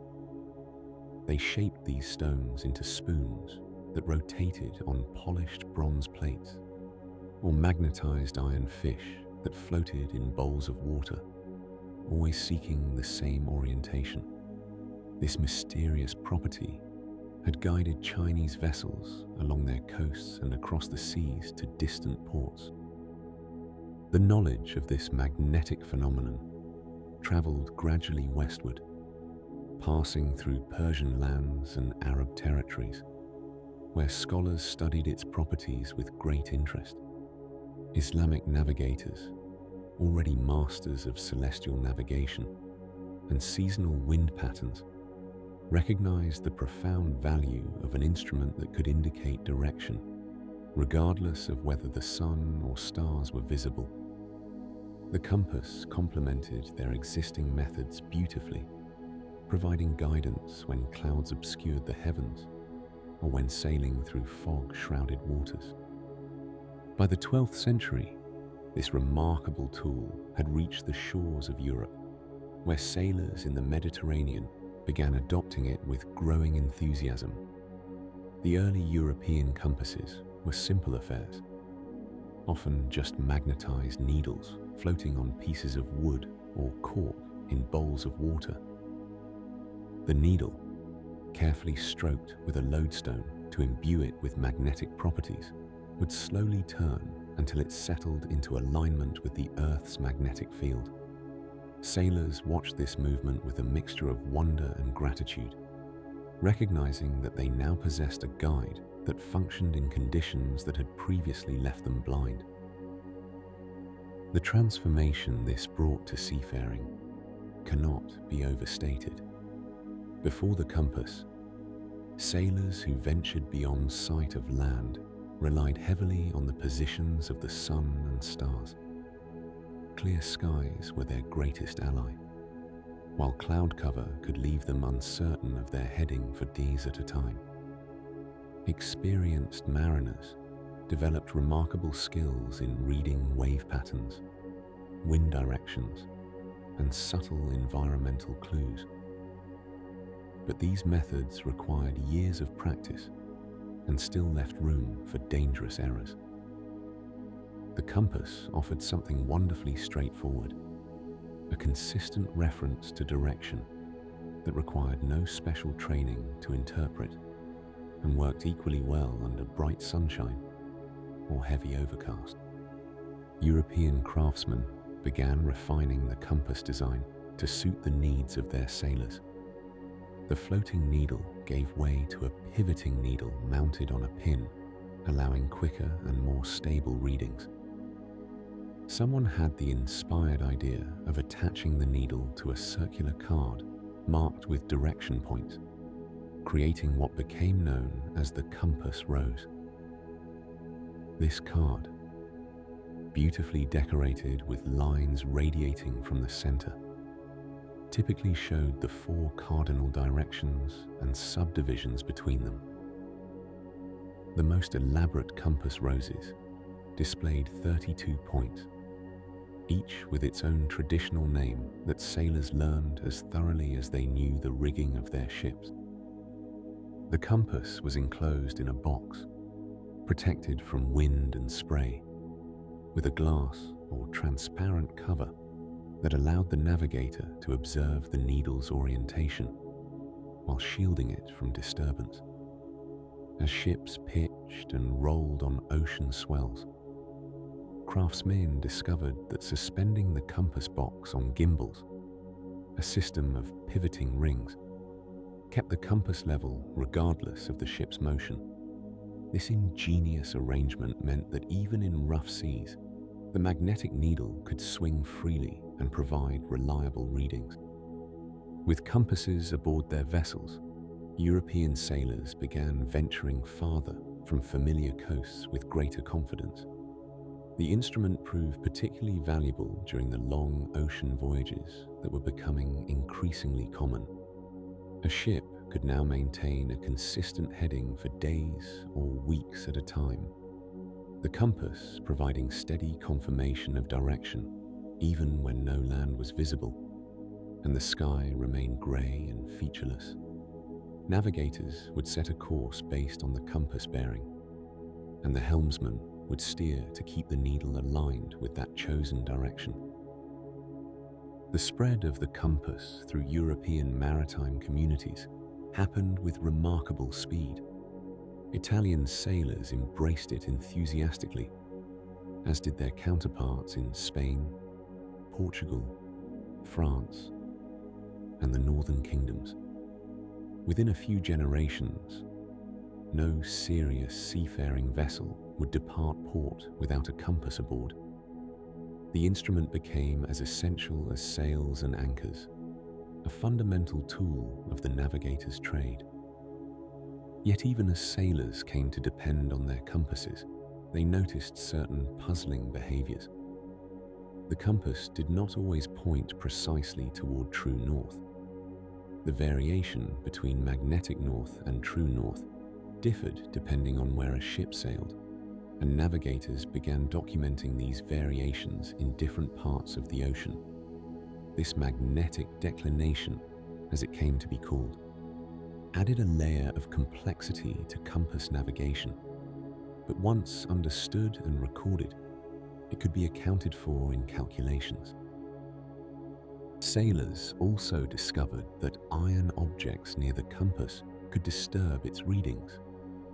The ship's own metal fittings, cannons, or cargo could pull the needle away from its proper alignment. Navigators learned to position their compasses carefully away from such influences and to be aware of the potential for these local magnetic disturbances. Despite these challenges, the compass remained an invaluable tool, its benefits far outweighing its limitations. The psychological impact of the compass extended beyond its practical utility. It gave sailors a sense of control over their voyages that previous generations had never known. The ocean became slightly less mysterious, slightly more manageable. While countless other skills remained essential for successful navigation, the compass provided a foundation, a reliable reference point around which other observations and calculations could be organized. As European ships began their great explorations of the world's oceans in the centuries to come, the compass rode in every vessel, its needle faithfully seeking magnetic north across tropical seas and frigid waters alike. This simple instrument, carrying knowledge that had originated in distant China and traveled the width of Asia, had found its place at the heart of Western navigation. The age of oceanic exploration that would soon unfold depended on many innovations, but few were as fundamental as this magnetized needle, quietly turning in its protected box, always seeking the same invisible line of force that encircled the globe. The magnetic compass had transformed navigation, giving sailors a reliable sense of direction, even when clouds obscured the sun and stars. Yet holding a compass in one hand, while trying to steer a ship through unfamiliar waters, presented its own challenges. What sailors needed was a way to combine the precision of the compass with a visual representation of the seas they traversed. In the bustling medieval ports of the Mediterranean, a remarkable solution emerged that would change maritime travel forever. During the 13th and 14th centuries, a new type of nautical chart began appearing in the workshops of Italian and Catalan craftsmen. These Portolan charts, as they came to be called, represented something fundamentally different from earlier maps. Where ancient and medieval maps often mixed geographical knowledge with religious symbolism and artistic flourishes, Portolan charts were created by sailors for sailors, prioritizing practical accuracy over decorative elements.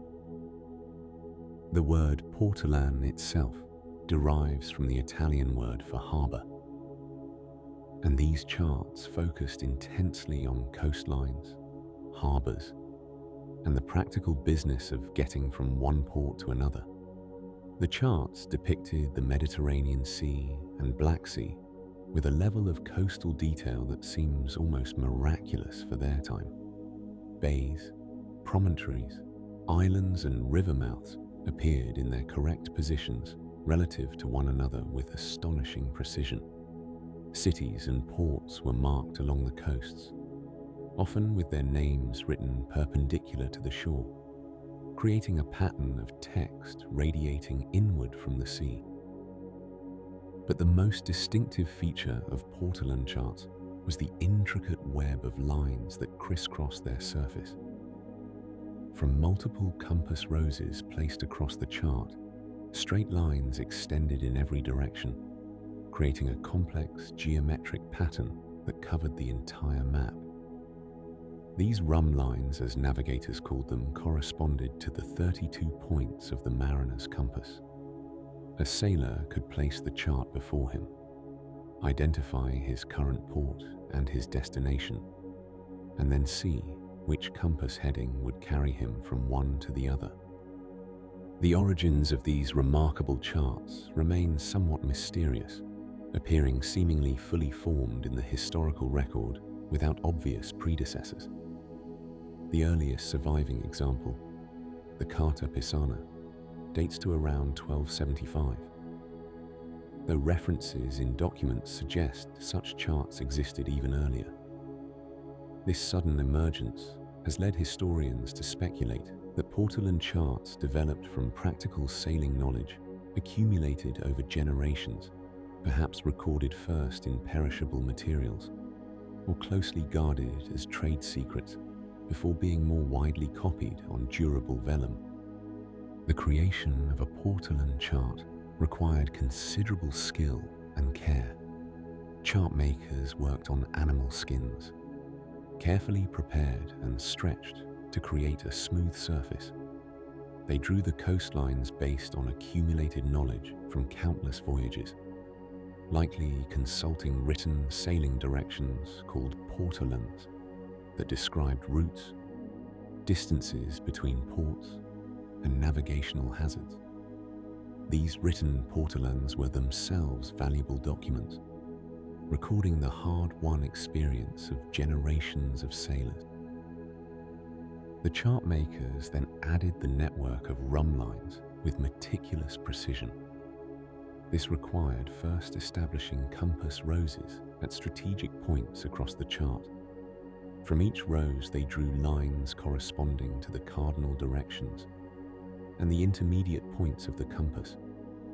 The pattern had to be exact because a sailor's life might depend on following the correct bearing. The resulting web of intersecting lines created a beautiful geometric pattern, but this was mathematics in service of survival, not merely decoration.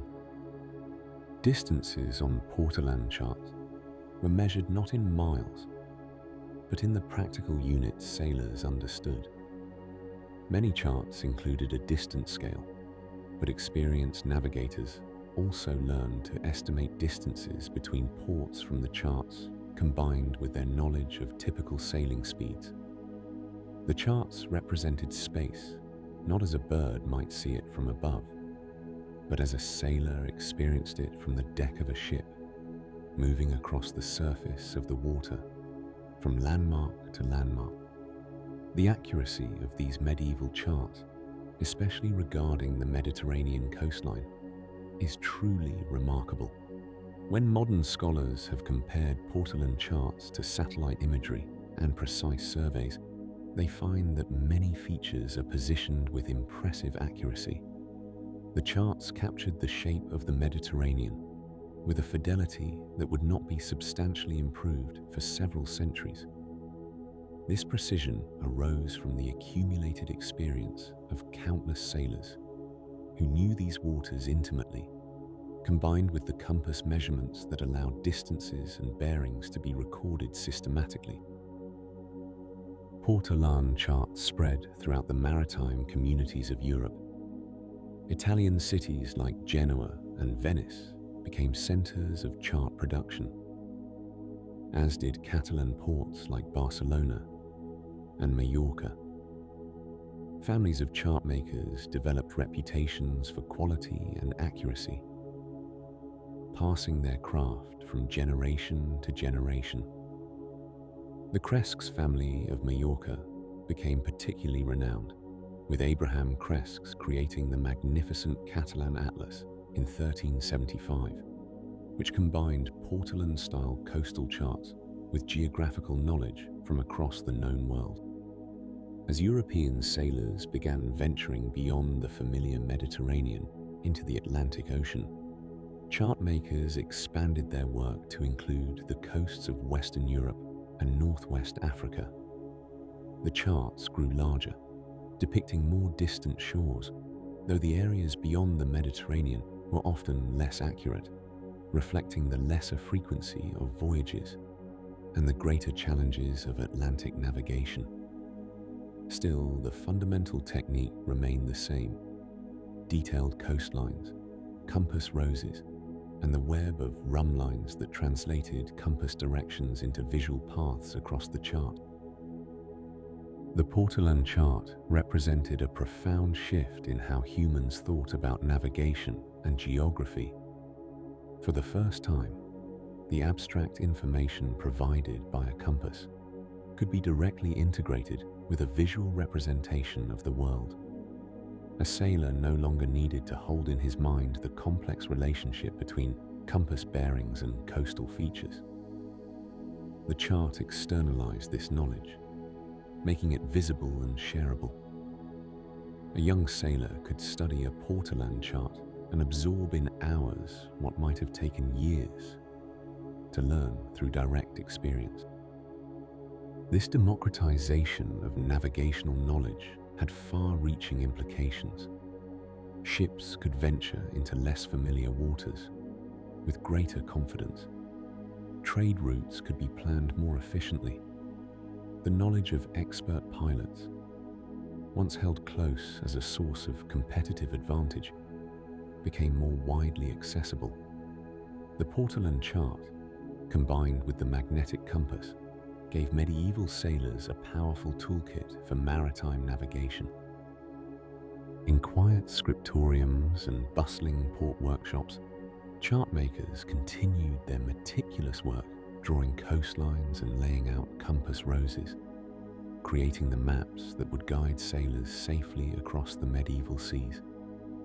Each chart represented not just geographical knowledge, but centuries of maritime experience crystallized into a practical tool. As twilight fell over the Mediterranean harbors, ships prepared for departure, their captains carefully rolling their precious charts, ready to unfold them when the next day's voyage required checking their course against the reassuring pattern of rum lines and familiar coastal outlines. As the 15th century dawned across Europe, something remarkable was stirring along the western edge of the continent. The Portolan charts and magnetic compasses that sailors had come to rely upon in the Mediterranean were now pointing toward possibilities that seemed almost impossible to imagine. The ocean that stretched beyond the Pillars of Hercules, beyond the familiar coasts and islands, was calling to a new generation of mariners who dared to wonder what lay across those vast expanses of unknown water. Portugal, a small kingdom perched on the Atlantic edge of the Iberian Peninsula, found itself uniquely positioned for this moment in history. While other European powers focused their attention on continental affairs and Mediterranean trade, Portuguese sailors gazed westward and southward into waters that held both terror and promise. The Atlantic was not the relatively gentle Mediterranean they had mastered. It was a different beast entirely, with deeper waters, stronger currents and weather patterns that could overwhelm the traditional vessels designed for coastal trading. Prince Henry of Portugal, who would later be known as Henry the Navigator, understood that venturing into these waters would require more than courage. It would require systematic study, improved tools, and ships designed specifically for ocean conditions. In the early 1400s, he established what might be called the world's first navigation research center at Sagres, on Portugal's southwestern cape, where the land gives way to the endless ocean. Here, he gathered cartographers, instrument makers, and experienced sailors to share their knowledge and develop new methods. The work at Sagres was patient and methodical. Henry recognized that exploration required more than simply sending ships into the unknown and hoping for the best. Captains returning from voyages were debriefed extensively about what they had observed, the winds they had encountered, the currents they had navigated, and the landmarks they had seen. This information was carefully compiled, compared, and used to improve charts and sailing directions for subsequent voyages. Each expedition built upon the knowledge gained from the last, creating an expanding sphere of understanding that pushed gradually farther from familiar shores. One of the crucial innovations that emerged from this systematic approach was the development of the caravel, a vessel that would become synonymous with the age of exploration. Unlike the heavy, square-rigged ships designed for Mediterranean trade, the caravel was lighter and more maneuverable. Its most distinctive feature was its lateen sails, triangular sails that could be adjusted to catch the wind from different angles. This meant that caravels could sail much closer to the wind than previous vessels, giving them the ability to make progress even when the wind was not directly behind them. This capability would prove essential for exploring the African coast, where prevailing winds and currents made the journey south relatively straightforward, but the return north much more challenging. The Portuguese began their systematic exploration by working their way down the African coast, carefully noting each cape, each bay, each river mouth. The Madeira Islands were reached and colonized in the 1420s, providing a stepping stone into the Atlantic. The Azores, scattered across the ocean much farther from shore, were discovered and settled over the following decades. Each of these island groups taught Portuguese navigators more about Atlantic wind patterns and ocean currents, knowledge that would prove invaluable for longer voyages to come. As ships pushed farther south along the African coast, they encountered psychological barriers as well as practical ones. Ancient fears spoke of waters that boiled near the equator, of seas where the sun would burn ships and sailors alike. Cape Bojador, a bulging promontory on the western African coast, became a particular challenge, not because of any real danger, but because sailors' fears made them reluctant to venture beyond it. It took numerous attempts, and Prince Henry's persistent encouragement before Gil Eanes finally rounded the Cape in 1434, discovering that the waters beyond were perfectly navigable, and the feared dangers were imaginary. With each successive voyage, the Portuguese mapped more of the African coastline. They noted the positions of stars as they traveled southward, observing how familiar constellations sank lower toward the northern horizon, while new stars appeared in the southern sky. This celestial information became an increasingly important part of their navigation. By measuring the height of the North Star above the horizon, they could determine their latitude, their position north or south. This technique, which would be refined in the coming decades, gave sailors a way to maintain a chosen latitude when sailing across open ocean, even when land was far out of sight. The navigation practiced by these Portuguese explorers combined traditional methods with systematic innovation. They still relied on dead reckoning, estimating their position based on speed, time, and direction traveled. They still watched for birds and changes in watercolor that might indicate the proximity of land. But now they also consulted increasingly accurate charts, used compasses that were better understood and calibrated, and took regular measurements of celestial bodies to check their latitude. Navigation was becoming less an art passed down through oral tradition and more a science that could be taught, studied, and continuously improved. By the 1480s, Portuguese ships had reached the southern tip of Africa. Bartolomeu Dias rounded the Cape of Good Hope in 1488, proving that a sea route to the Indian Ocean was possible. Just over a decade later, Vasco da Gama would follow that route all the way to India, opening a new era of direct trade between Europe and Asia.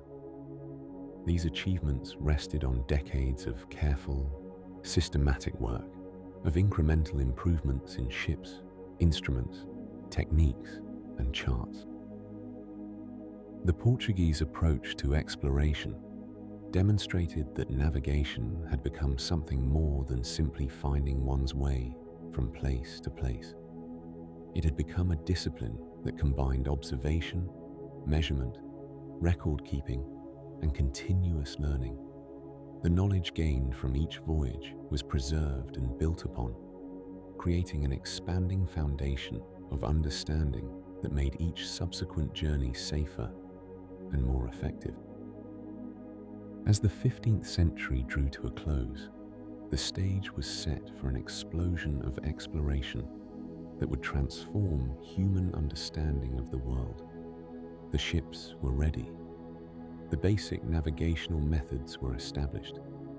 And yet, significant challenges remained, particularly the crucial question of how to determine one's position, not just north and south, but east and west across the trackless ocean. The Portuguese captains who ventured ever farther down the African coast in the 15th century faced a growing navigational challenge that their predecessors had never truly encountered. As they sailed southward, beyond the familiar landmarks of the Mediterranean and the well-traveled routes of the northern Atlantic. The stars themselves seemed to shift their positions. The North Star, that faithful beacon that had guided countless mariners, sank lower and lower toward the horizon with each league traveled southward. Eventually, for those who crossed the equator into southern waters, Polaris disappeared entirely from view, leaving sailors in seemingly uncharted celestial territory. This problem demanded a solution, and that solution would come through the marriage of ancient astronomical knowledge with newly adapted instruments designed specifically for the pitching, rolling environment of a ship at sea.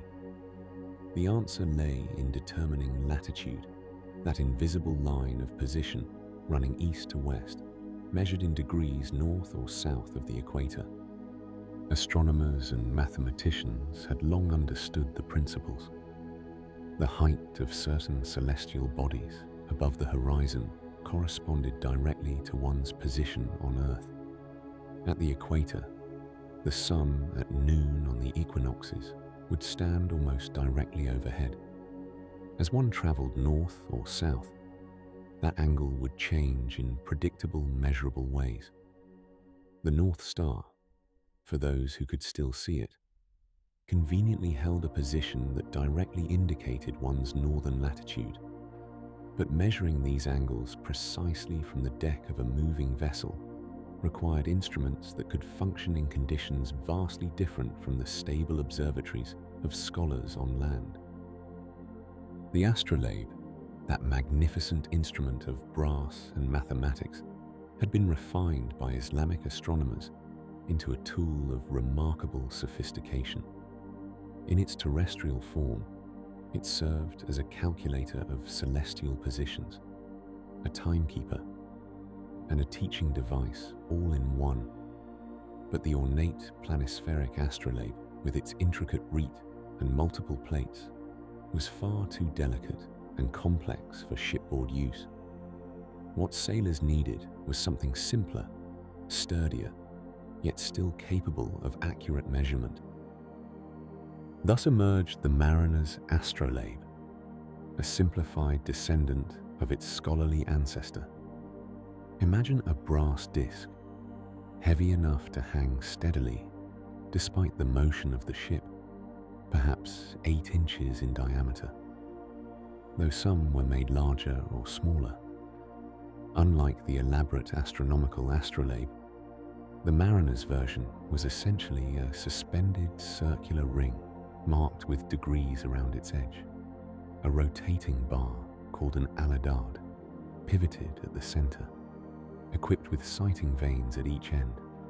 The instrument was deliberately made heavy, with much of its weight concentrated at the bottom, allowing gravity to keep it hanging vertically even as the ship rolled beneath it.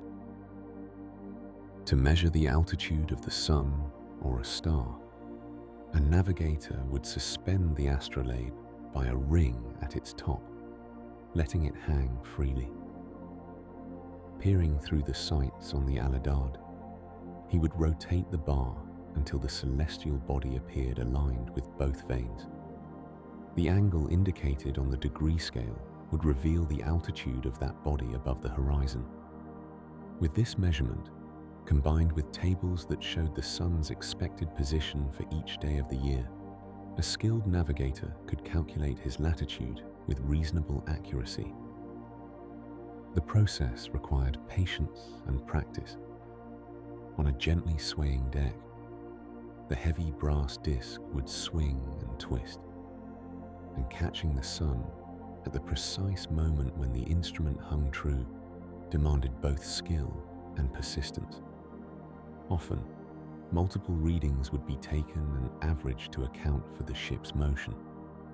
The brightest part of the day, when the sun reached its highest point at local noon, provided the most reliable moment for these measurements. Navigators would begin their observations as noon approached, tracking the sun's ascent, waiting for that crucial instant when it reached its zenith before beginning its afternoon descent. Another instrument served a similar purpose with a different approach. The cross staff, known to sailors as the Jacob's staff, consisted of a long wooden rod along which a shorter crosspiece could slide. The navigator would hold one end of the staff to his eye and adjust the crosspiece until its upper edge aligned with the celestial body being measured, and its lower edge touched the horizon. The position of the crosspiece along the calibrated mainstaff indicated the angle. This instrument had the advantage of simplicity and lower cost, though it required the user to look simultaneously at both the sun and the horizon, a challenge that could strain the eyes, particularly when observing the brilliant sun. Portuguese navigators, pushing steadily southward along the African coast, compiled tables of solar declination and star positions. They recorded the latitudes of capes, harbors, and islands, creating a growing body of practical knowledge. When Bartolomeu Dias rounded the Cape of Good Hope in 1488, and when Vasco da Gama reached India a decade later, they navigated partly by keeping to specific latitudes. This technique, known as latitude sailing, involved sailing north or south until reaching the latitude of one's destination, then sailing due east or west along that parallel until the destination was reached. While not the most efficient route in terms of distance, it provided a reliable method when east-west position remained uncertain. The ability to determine latitude transformed oceanic navigation from coastal hugging to true blue water sailing. Ships could now venture far from land with confidence, knowing they could determine their north-south position. Christopher Columbus, on his voyages across the Atlantic, used celestial navigation to maintain his course westward and to find his way back to the same islands on subsequent voyages. The Spanish treasure fleets that later carried silver from the Americas developed standardized routes based on latitude sailing, converging at specific latitudes before making their crossings. Yet even as latitude determination became increasingly reliable, a fundamental limitation remained. These instruments and techniques revealed only half of a ship's position. A navigator might know with confidence that he was at, say, 30 degrees north latitude, but that line circled the entire globe. Without knowing his longitude, his east-west position, he could be in the Atlantic Ocean, the Mediterranean Sea, or the Pacific, anywhere along that endless parallel. Ships could sail for weeks across empty ocean, certain of their latitude but only estimating their eastward or westward progress by dead reckoning, by calculating speed and direction from their last known position. This challenge would haunt mariners for centuries to come, leading to tragedy, inspiring brilliant innovations, and ultimately driving some of the most important technological developments in navigation's long history. But in the age of the mariner's astrolabe and the cross-staff, navigators had taken a crucial step forward. They had learned to read their position in the stars with increasing precision, transforming ancient astronomical knowledge into practical tools for finding their way across the world's vast oceans. With sailors now able to determine their latitude by measuring the height of celestial bodies above the horizon, a great accomplishment had been achieved. Yet as ships ventured farther into open ocean, crossing the vast Atlantic and Pacific, navigators faced a persistent, haunting uncertainty. They could tell how far north or south they had traveled, but they could not determine their east-west position with any reliability. This was the Longitude Problem, and it would bedevil maritime nations for centuries, claiming countless lives and ships in the process. The challenge of longitude lay in the nature of the Earth itself. Unlike the fixed reference of the equator for measuring latitude, longitude had no natural starting point. The Earth rotates through 360 degrees every 24 hours, spinning through 15 degrees of longitude each hour.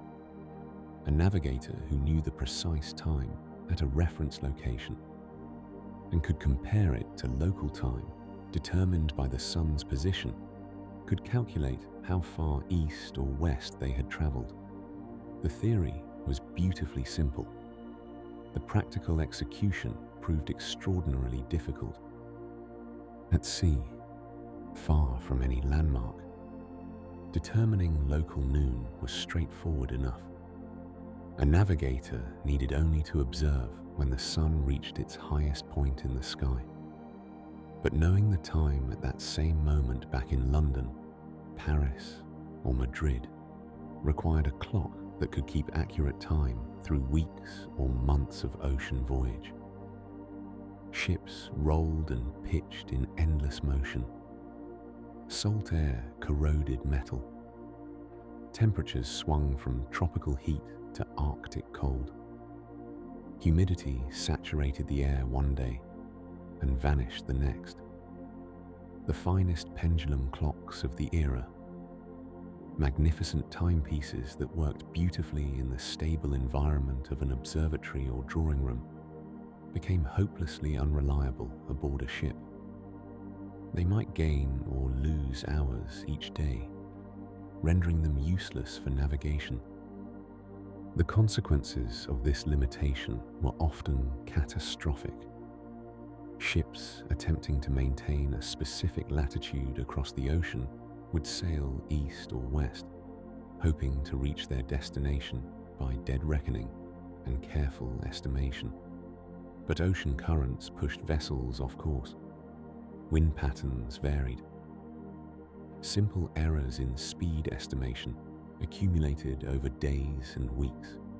A ship's navigator might believe the vessel was hundreds of miles from land, when in reality, dangerous rocks lay just ahead in the darkness. On a foggy night in October of 1707, a British naval fleet under Admiral Sir Cloudesley Shovel was returning from Gibraltar to England. The ships had encountered storms and heavy weather, and for days the navigators had been unable to take celestial observations.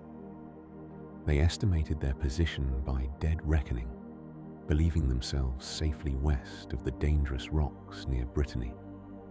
In reality, the fleet was near the Isles of Scilly, off the southwestern tip of England. 4 warships struck the rocks and sank. Nearly 2,000 sailors perished, including Admiral Shovel himself. The disaster shocked Britain and highlighted the urgent need for a solution to the longitude problem. Governments recognized that solving this puzzle would bring immense strategic and commercial advantages. Spain had offered prizes for a longitude solution as early as 1567. The Dutch followed with their own rewards. In 1714, the British government passed the Longitude Act, establishing a board of longitude and offering £20,000, an enormous sum at the time, for a method to determine longitude within 30 nautical miles after a voyage to the West Indies. Smaller prizes were available for less accurate solutions. Astronomers believed the answer lay in the heavens. They proposed the lunar distance method, which relied on the moon's relatively rapid motion against the background stars. The moon moves across the sky fast enough that its position changes noticeably from hour to hour. If accurate tables could predict the moon's position as seen from Greenwich at every hour of every day, and if a navigator could measure the angle between the moon and specific stars, they could, in theory, determine Greenwich time and thus their longitude. This method was theoretically sound but practically daunting. It required extensive astronomical observations to create accurate lunar tables. It demanded precise instruments to measure the angular distance between the moon and stars while standing on a pitching deck. It involved complex mathematical calculations that could take hours to complete. Nevertheless, astronomers, including the brilliant Neville Maskelyne, who would become Astronomer Royal, championed this approach. Maskelyne published the Nautical Almanac beginning in 1767, providing the predicted lunar positions needed for the method. Some navigators did learn to use lunar distances, and the method could achieve reasonable accuracy in skilled hands. Yet it remained time-consuming and required mathematical expertise beyond many working sailors. The calculations might take 4 hours to complete, and accuracy depended heavily on the navigator's skill with complex spherical trigonometry. Others proposed more imaginative, if impractical, solutions. One suggestion involved establishing a network of ships anchored at known positions across the ocean, each firing rockets at midnight to signal the time. Another idea proposed that all ships carry a wounded dog and some powder of sympathy, a supposed miracle substance. The powder would be applied to the dog's bandage back in London at precise times, supposedly causing the dog to react on the ship, thus signaling the hour. Such proposals, however creative, clearly offered no practical path forward. The practical solution would ultimately come not from astronomy, but from horology, the science of timekeeping. A chronometer that could maintain accuracy through ocean conditions would provide a simple, reliable method for determining longitude. The navigator would set the chronometer to Greenwich time before departure and maintain it throughout the voyage. Each day at local noon, the difference between chronometer time and local time would reveal the ship's longitude directly, without complex calculations or difficult observations. Creating such a chronometer seemed impossibly difficult to many experts. Yet one man, a self-educated carpenter and clockmaker from Lincolnshire, would dedicate his life to solving this challenge. His persistence would transform navigation and save countless lives, though his journey toward recognition would test his determination through decades of work, disappointment, and controversy. As the 18th century progressed, the longitude problem remained the great unsolved puzzle of navigation, a gap between what navigators needed and what technology could provide. Ships continued sailing the oceans with confidence in their latitude, but uncertainty in their position east and west, always aware that miscalculation might lead them to catastrophe on an unmarked shore. The longitude problem had haunted sailors and scholars for generations, claiming countless lives and vessels in the vastness of the oceans. While various astronomical methods showed promise, they required calm seas, clear skies, and complex calculations that proved impractical for everyday navigation. The solution, when it finally arrived, would come not from the stars above, but from the careful measurement of time itself. And it would be delivered by a man whose formal education was modest, but whose mechanical genius was extraordinary. John Harrison was born in 1693 in Yorkshire, England, the son of a carpenter. From his earliest years, he displayed an almost supernatural affinity for mechanical devices. While still a boy recovering from smallpox, he spent long hours studying the workings of a watch that his parents had placed on his pillow to entertain him during his convalescence. He observed its rhythmic escapement, its delicate balance wheel, and the intricate dance of gears that transformed the unwinding of a spring into the measured passage of time. This childhood fascination would shape the entire course of his life. Working alongside his father in carpentry, Harrison taught himself clockmaking, creating timepieces almost entirely from wood. These early clocks demonstrated remarkable accuracy, their pendulums swinging with such precision that they lost only a single second per month. This achievement alone would have established him as a skilled craftsman, but Harrison's ambitions reached far beyond the construction of household clocks.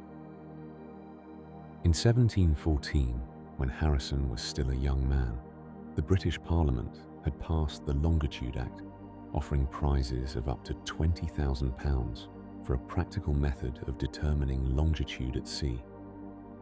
This was an astronomical sum, equivalent to millions in today's currency, reflecting the desperate importance of solving this problem. The Act specified that the method must determine a ship's position to within half a degree of longitude after a voyage to the West Indies, a journey of approximately 6 weeks. Most astronomers and scholars assumed the solution would come from their own domain, from improved lunar tables or better instruments for observing Jupiter's moons. The idea that a mechanical clock might solve the problem seemed far-fetched. Clocks of the era were delicate instruments that relied on pendulums for accuracy.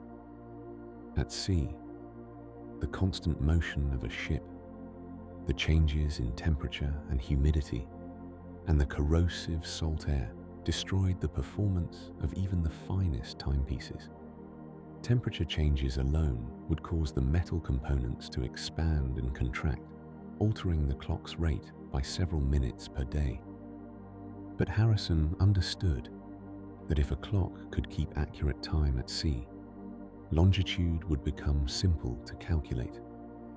The Earth rotates 15 degrees every hour, so a timepiece that showed the time at a known location, such as Greenwich, could be compared with local noon observed by the sun's highest point. Each hour of difference represented 15 degrees of longitude. 4 minutes of time error would result in 1 degree of positional error, so a clock needed to maintain extraordinary precision over weeks at sea. Harrison arrived in London in 1730, presenting his ideas to the scientific establishment. Rather than dismissing this unknown carpenter, the Astronomer Royal, Edmund Halley, recognized something in Harrison's proposals and introduced him to George Graham, London's finest clockmaker. Graham listened to Harrison's plans and, impressed by the young man's ingenuity, provided financial support to build a prototype. What Harrison created over the next 5 years defied all conventional clockmaking wisdom. His first sea clock, later known as H1, stood over 2 feet tall and weighed 75 pounds. Instead of a pendulum, it used a pair of counterbalanced beams connected by springs, oscillating in opposite directions to cancel out the effects of the ship's motion. Rather than a single balance, it employed 4, creating a system that remained stable even as waves tossed the vessel. Harrison crafted components from different metals that expanded at different rates, designing bimetallic strips that compensated for temperature changes. The device was tested on a voyage to Lisbon in 1736, and while not perfect, it performed remarkably well, maintaining sufficient accuracy to impress observers. Yet Harrison was not satisfied. He immediately began work on an improved version, convinced he could do better. This pattern would repeat throughout his life, each new timekeeper incorporating innovations and refinements that pushed the boundaries of what seemed mechanically possible.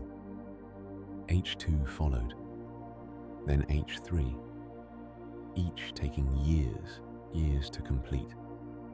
Harrison worked with infinite patience, testing new materials and mechanisms, seeking to eliminate every source of error.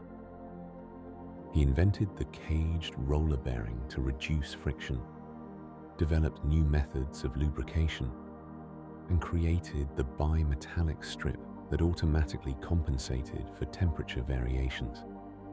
Each innovation represented a breakthrough in precision engineering, yet Harrison always found room for improvement. By the 1750s, after decades of work, Harrison made a radical decision.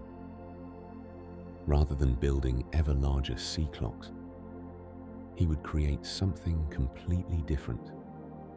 He turned to the form of a large pocket watch, applying everything he had learned to a device just 5 inches in diameter. This chronometer, known as H4, represented a stunning departure from his previous designs. Completed in 1759, it was a masterpiece of miniaturization and precision, containing mechanisms so sophisticated that they would influence watchmaking for centuries. H4 underwent its crucial trial in 1761 on a voyage to Jamaica aboard HMS Deptford.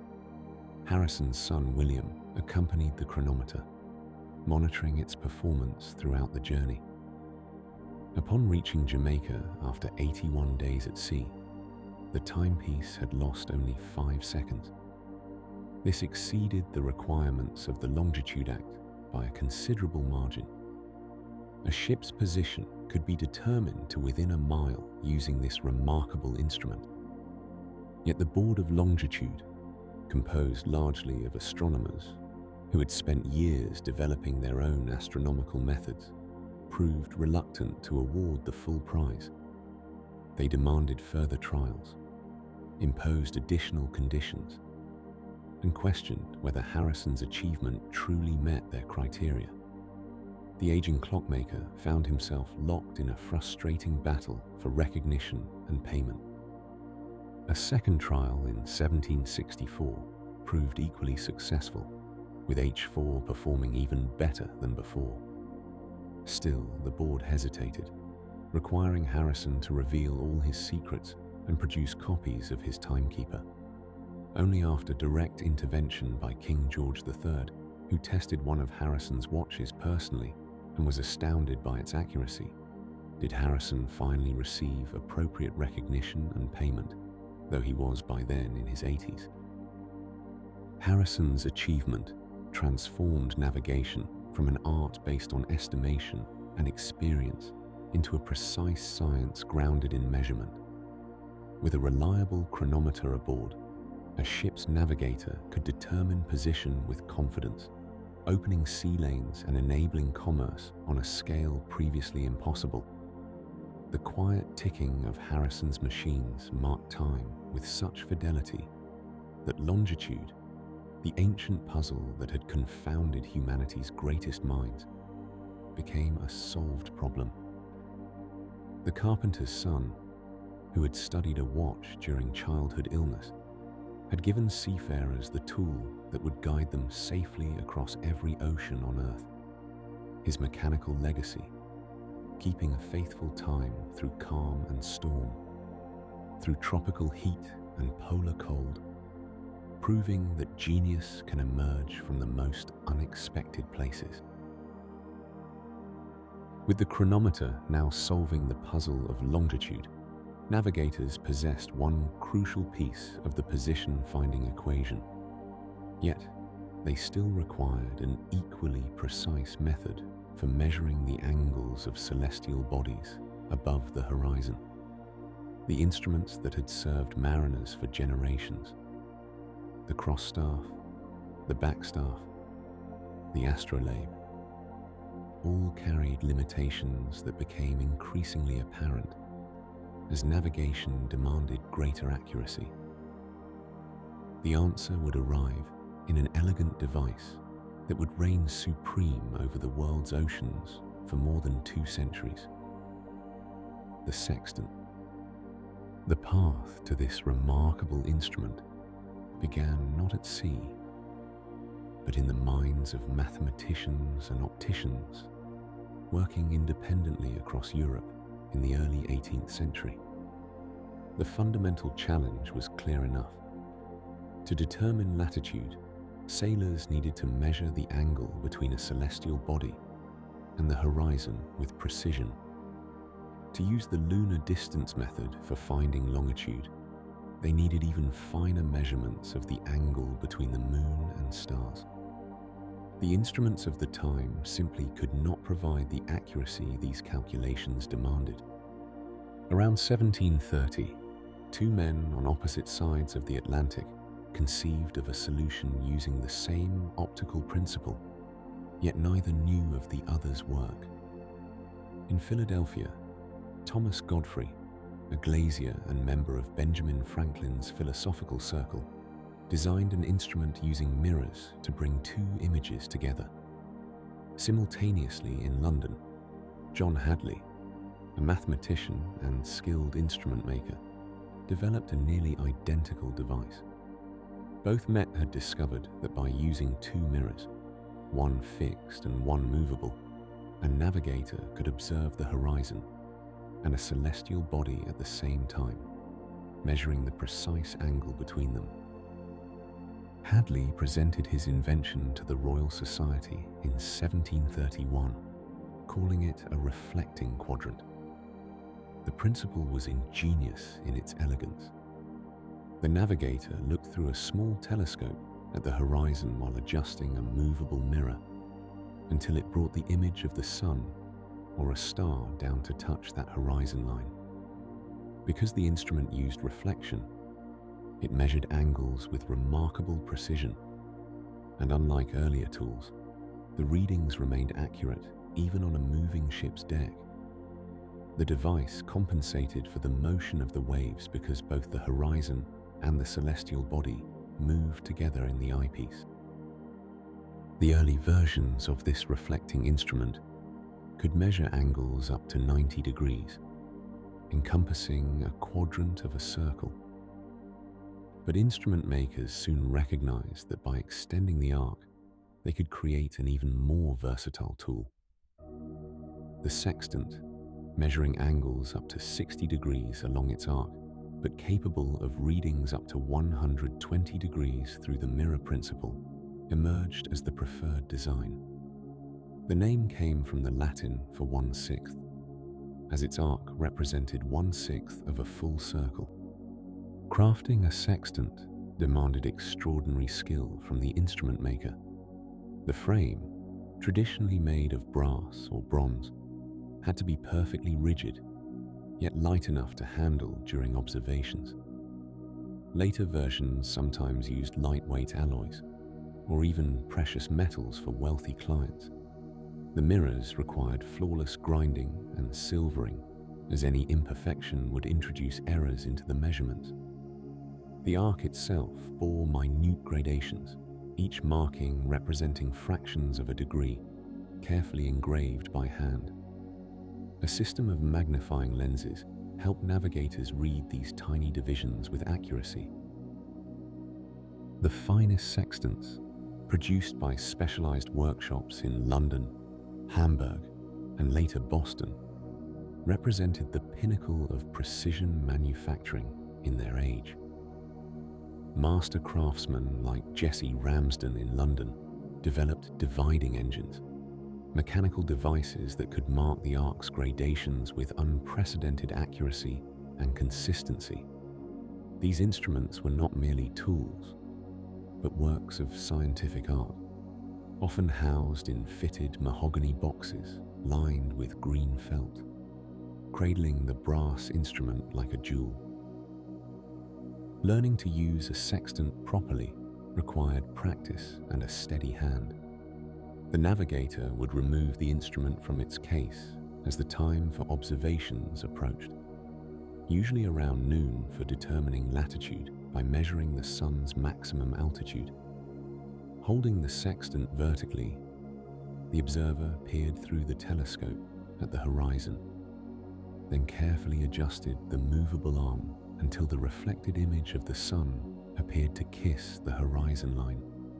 Specialized shades of darkened glass protected the eye from the sun's brilliance during this delicate operation. The moment of measurement demanded concentration and timing.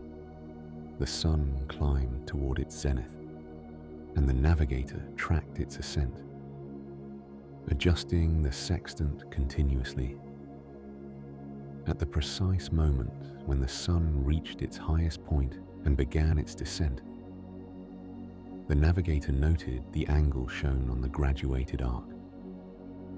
This noon sight, combined with tables and the date, revealed the ship's latitude with accuracy of a few miles or better, a remarkable achievement when compared to the uncertainties of earlier centuries. For longitude calculations using the lunar distance method, the sextant proved equally indispensable, though the observations demanded even greater skill. The navigator measured the angle between the moon's edge and a bright star, a process requiring careful timing and steady hands as both celestial bodies appeared to dance with the ship's motion. These measurements, combined with tables of predicted lunar positions and accurate time from a chronometer, yielded the ship's longitude. As the 18th century progressed into the 19th, the sextant became the symbol of the navigator's profession. Every naval officer learned its use at academy, practicing the techniques until they became second nature. Merchant captains invested in the finest instruments they could afford, knowing their ship's safety depended on accurate navigation. The quiet ritual of the noon sight became a daily ceremony aboard ships worldwide, a moment when the mathematical precision of celestial mechanics met the practical craft of seamanship. The sextant's reliability stemmed from its simplicity. Unlike chronometers with their delicate springs and gears, a well-made sextant had no moving parts to fail, no mechanisms to wind or maintain. Aside from keeping the mirrors clean and aligned, the instrument required little care. Sextants survived shipwrecks in their watertight cases, passed from generation to generation of seafaring families, their brass developing a rich patina, while their accuracy remained undiminished. Throughout the 19th century, as steam gradually replaced sail, as iron hulls supplanted wooden ones, the sextant remained constant. It guided explorers to the poles, survey ships charting remote coastlines, and merchant vessels carrying cargo across every ocean. The combination of sextant and chronometer, supported by increasingly refined nautical tables and charts, gave navigators unprecedented confidence in their position. The age-old fear of being lost at sea diminished as mathematical precision replaced estimation and guesswork. Even as new technologies emerged, the sextant endured. When electronic systems would eventually arrive, navigators still kept sextants aboard as reliable backups, insurance against equipment failure. The skills of celestial navigation, practiced with sextant in hand, remained part of maritime training well into the modern era, a connection to centuries of seafaring tradition and a testament to an instrument that achieved near perfection for its purpose. With the sextant and chronometer now perfected, mariners possessed the tools to determine their precise position anywhere upon the vast oceans. Yet knowing where one's ship floated at a given moment represented only part of the navigation puzzle. The seas themselves remained largely mysterious, their depths unmeasured, their currents uncharted, their hidden dangers unmarked on maps. The world's coastlines appeared on charts with varying degrees of accuracy, some drawn from careful observation, others sketched from rumor and guesswork. For navigation to truly become a science, the oceans themselves would need to be systematically explored, measured, and documented. This great work of charting the world's waters began in earnest during the late 18th century and continued with increasing sophistication well into the 20th. It was a monumental undertaking that would require decades of patient labor, countless voyages into dangerous waters, and the dedication of men who understood that their careful measurements today would save lives for generations to come. The British Admiralty established its Hydrographic Office in 1795, recognizing that naval supremacy depended not merely on superior ships and skilled sailors, but on superior knowledge of the seas themselves. The Admiralty assigned naval vessels to survey work, sending them to remote corners of the globe with instructions to sound depths, mark hazards, observe tidal patterns, and measure currents. These survey ships carried specialized equipment, lead lines for measuring depth, theodolites for precise angle measurements, and increasingly accurate chronometers for determining longitude. Captain James Cook had demonstrated the value of systematic survey work during his famous voyages of exploration between 1768 and 1779. Cook approached each new coastline with methodical care, taking frequent depth soundings, noting the character of the seabed from samples brought up on his lead line, and observing how winds and currents behaved in different seasons. His charts of New Zealand, the eastern coast of Australia, and numerous Pacific islands set new standards for accuracy and detail.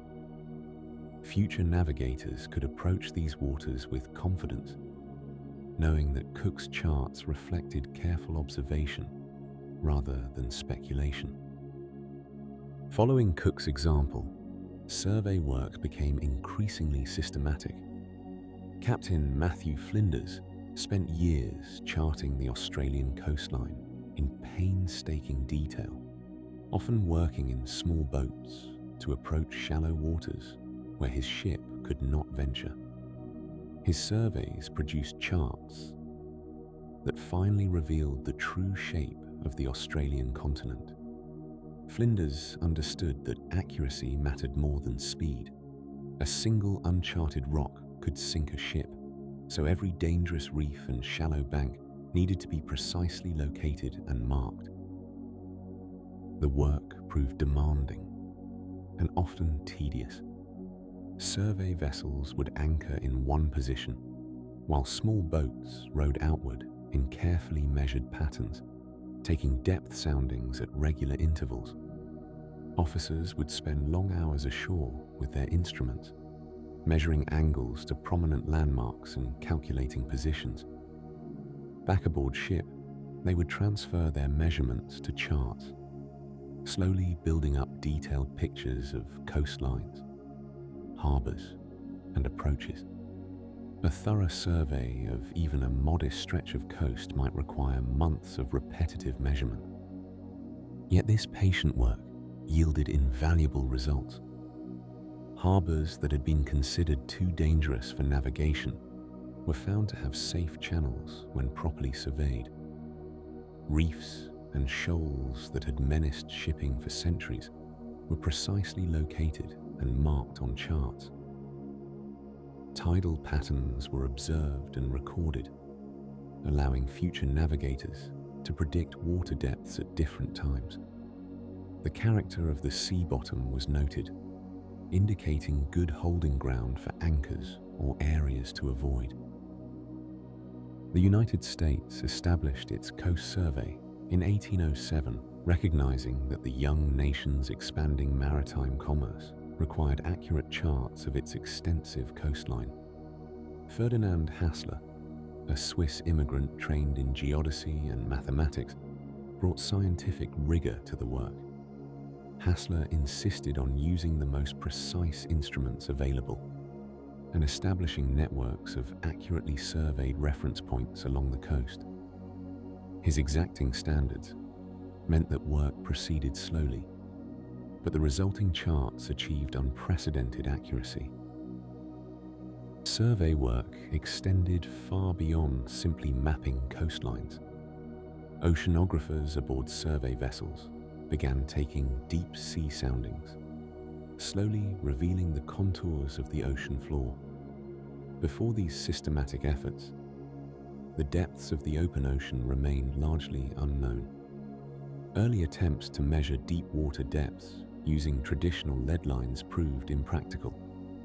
Lowering weights on lines thousands of feet long into deep water and recovering them again consumed enormous amounts of time and rope.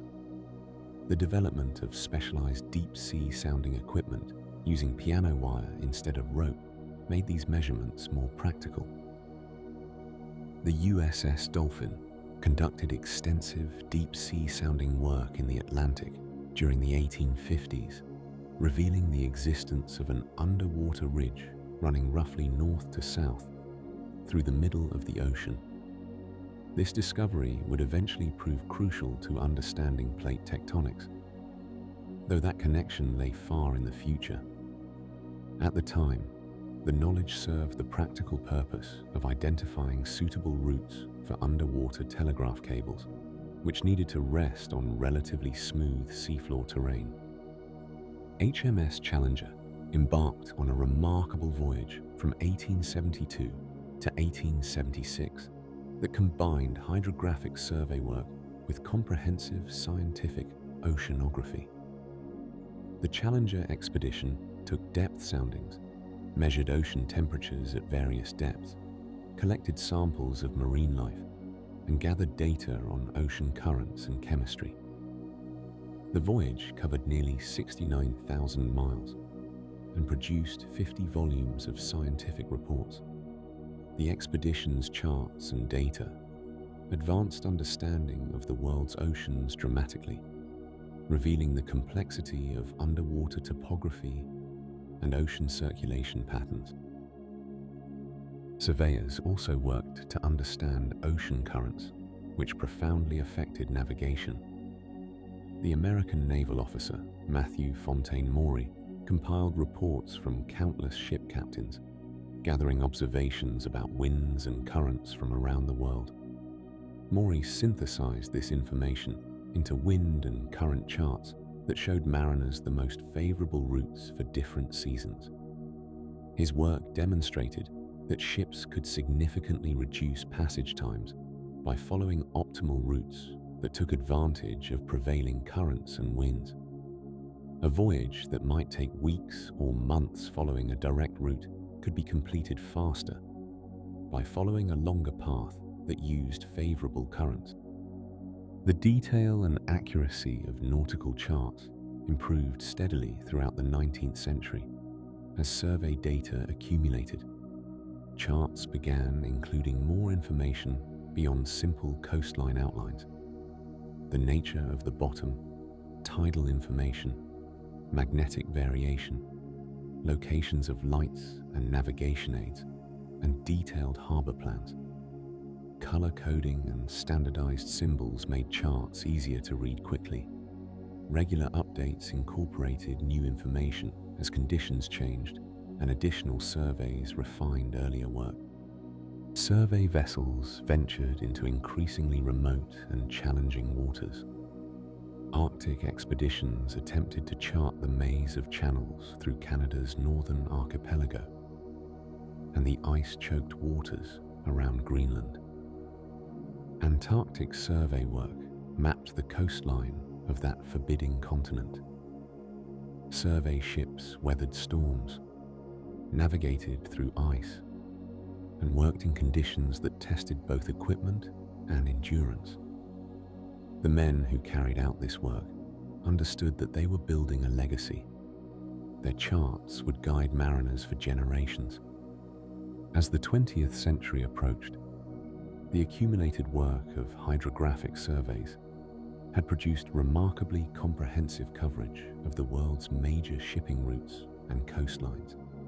mariners could obtain reliable charts for waters spanning the globe.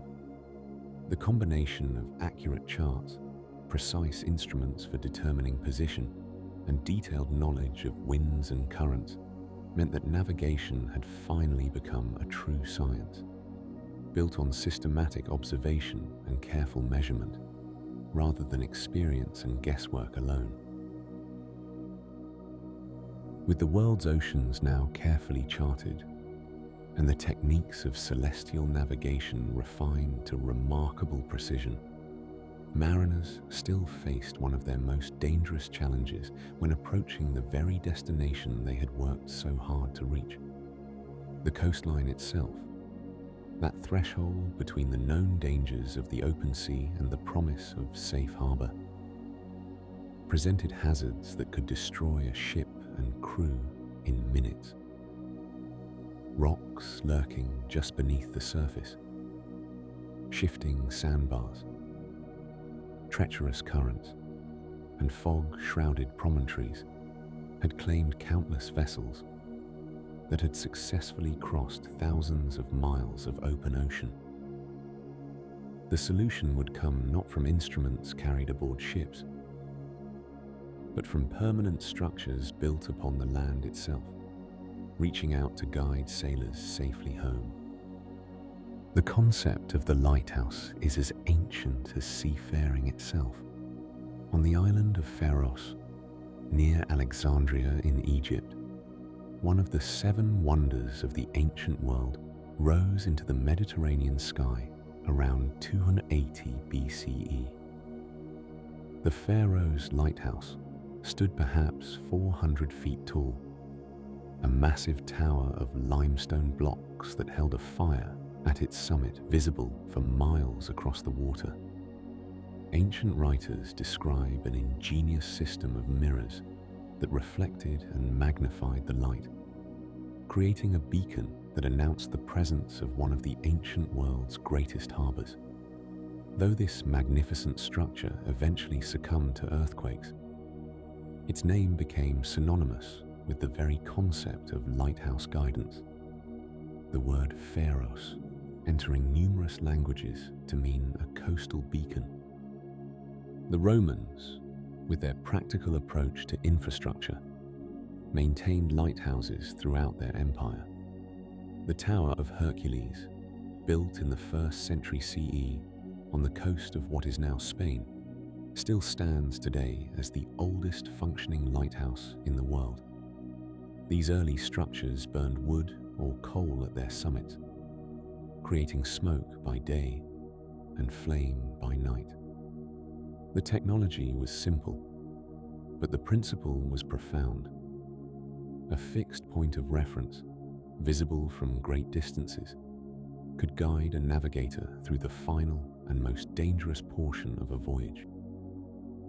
For centuries after Rome's fall, lighthouse construction languished in Europe. Individual monasteries or coastal communities might maintain beacon fires on prominent headlands, but systematic networks of navigation aids largely disappeared. Ships approaching unfamiliar coasts often had to wait for daylight, anchor offshore, or employ local pilots who knew every rock and current through hard-won experience. The cost in lost ships and lives mounted steadily as maritime trade expanded. The Renaissance in lighthouse construction began in earnest during the 17th century, as European nations recognized that safe harbors required more than natural geography. England's Eddystone Rocks, lying 14 miles southwest of Plymouth, marked a particularly treacherous hazard. These partially submerged rocks had destroyed countless ships approaching one of England's major ports. In 1698, an eccentric entrepreneur named Henry Winstanley began constructing a lighthouse on these wave-swept rocks, an audacious engineering challenge that many considered impossible. Winstanley's first tower, completed in 1698, was an extraordinary wooden structure, anchored to the rocks with iron rods. He continually improved and strengthened it, eventually creating an ornate building that reflected his confidence in his creation. That confidence would prove tragically misplaced. During a violent storm in November 1703, Winstanley was at the lighthouse performing repairs when the structure was completely destroyed, taking him and all those with him. Yet his bold attempt demonstrated that even the most exposed rocks could support navigational aids if the engineering proved sound. Subsequent builders learned from Winstanley's fate. John Smeaton, in 1759, designed a replacement Eddystone lighthouse based on entirely different principles. He studied the shape of oak trees, noting how their trunks tapered and curved to resist wind. He observed how their roots spread wide for stability. His lighthouse, built of interlocking granite blocks in a gentle curve, embodied these natural principles in stone. The blocks dovetailed together, each one locked to its neighbors, creating a structure that grew stronger under the force of waves. Smeaton's tower stood for over a century, and its design became the template for lighthouses worldwide. The 19th century witnessed an extraordinary expansion of lighthouse networks. As maritime commerce accelerated and national navies patrolled distant waters, governments invested in comprehensive systems of coastal navigation aids. The United States, with its extensive coastlines, established the Lighthouse Service in 1789, making it one of the federal government's oldest agencies. Lighthouses rose on rocky headlands from Maine to the Florida Keys, along the Gulf Coast, and eventually on the Pacific shores. Each lighthouse developed its own signature, a distinctive pattern of light that allowed navigators to identify their position even on the darkest night. Some lights flashed at regular intervals, others showed alternating colors, and some remained fixed. These patterns were carefully documented in pilot books and nautical charts. A mariner approaching the coast could consult these references and, upon spotting a light that flashed twice every 15 seconds, know precisely which lighthouse stood before them, and therefore their exact position along the coast. The technology of lighthouse illumination evolved dramatically. Simple coal fires gave way to oil lamps with reflectors, then to more sophisticated systems. The invention of the Fresnel lens in 1822 by French physicist Augustin Jean Fresnel revolutionized lighthouse effectiveness. This remarkable optical device used concentric rings of prismatic glass to capture light that would normally scatter in all directions and focus it into a powerful beam. A relatively modest lamp at the center of a Fresnel lens could project light visible for 20 miles or more. The largest of these lenses, called first-order Fresnel lenses, stood over 12 feet tall and contained thousands of precisely shaped glass prisms. They rotated on bearings, often floated on mercury baths to reduce friction, creating the characteristic rotating beams that swept across the darkness. Lighthouse keepers became the essential human element in this system. These individuals and their families lived in remote isolation, often on wave-battered rocks or desolate islands, maintaining the lights that others depended upon. Their duties required vigilance and dedication. The lamp must be lit precisely at sunset. The clockwork mechanism that rotated the lens must be wound at regular intervals. The glass must be cleaned of salt spray and soot, and the light must never fail. Lighthouse keepers' logs record their daily routines. their battles with storms, their occasional rescues of shipwreck survivors, and their profound sense of responsibility to mariners who would never know their names but whose lives depended on that steady light. Beyond lighthouses, other navigation aids proliferated along the world's coasts. Buoys marked channels and hazards, their bells clanging in the swell to warn of danger even in fog. Lightships, vessels permanently anchored in positions too deep or exposed for lighthouse construction, extended the network of fixed references into more open waters. Day markers, painted towers, and structures visible in daylight supplemented the nighttime beacons. Harbour entrances gained synchronized lights that, when aligned, showed vessels the safe channel into port. The impact on maritime safety was profound and measurable. Coasts that had claimed ships regularly became navigable in all conditions. Insurance rates decreased for vessels sailing routes protected by adequate navigation aids. Ports could function year-round rather than closing during seasons of frequent fog or storms. The fixed points of reference that lighthouses provided complemented the celestial navigation that had brought ships across oceans, creating a complete system for finding one's way from departure to destination. As you rest here in the comfort of the present, imagine those lighthouse keepers in their lonely towers, polishing the glass and trimming the wicks, knowing that somewhere out in the darkness, a ship was searching for that light, that sailors were watching the horizon for that first glimpse of the beam that meant safety, that meant home. The lighthouses stand as monuments to the human impulse, not merely to find our own way, but to light the path for others who will follow. As the 20th century dawned, humanity stood on the threshold of a revolution in navigation that would rival the invention of the compass itself.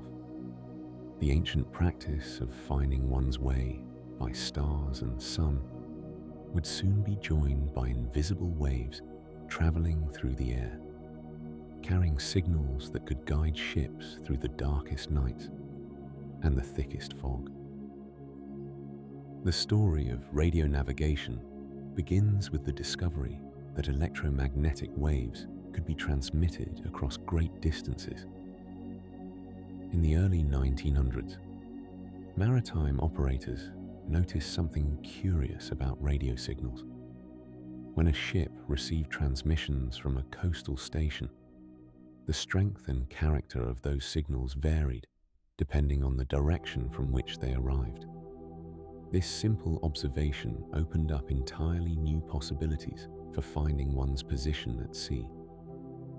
By the 1920s, engineers had developed radio direction finders that could detect the bearing from which a radio signal originated. A navigator could tune in to a transmission from a lighthouse or coastal station equipped with a radio beacon, and the device would indicate the direction to that station.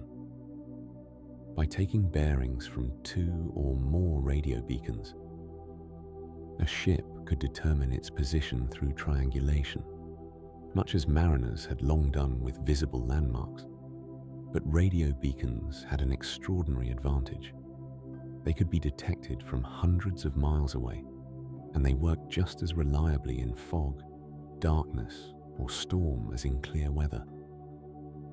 These early radio direction finding systems transformed navigation in coastal waters and approaches to harbours. Ships that once had to proceed cautiously through fog, fearing hidden rocks and shores, could now navigate with confidence using invisible guides. The technology spread rapidly across the world's major shipping lanes, with countries establishing networks of radio beacons along their coastlines. The Second World War accelerated the development of electronic navigation systems dramatically. Military necessity drove innovation at a pace that peacetime could never have achieved. British engineers developed a system called G, which allowed aircraft to determine their position by receiving synchronized radio pulses from multiple ground stations. By measuring the tiny differences in arrival time of these pulses, navigators could plot their location with remarkable accuracy. Though originally secret, these technologies would later find civilian applications. Another wartime innovation, radar, gave ships and aircraft the ability to see their surroundings using radio waves. Radar systems transmitted pulses of radio energy and detected the echoes that bounced back from ships, aircraft, coastlines, and other objects. For the first time, a vessel could create a picture of what lay around it, even in complete darkness or zero visibility. Coastal navigation became infinitely safer as mariners could watch their approach to harbors and observe other vessels nearby. In the post-war years, a system called LORAN emerged as the dominant long-range navigation technology. LORAN, which stood for long-range navigation, worked by precisely measuring the time difference between reception of synchronized radio pulses from pairs of transmitting stations.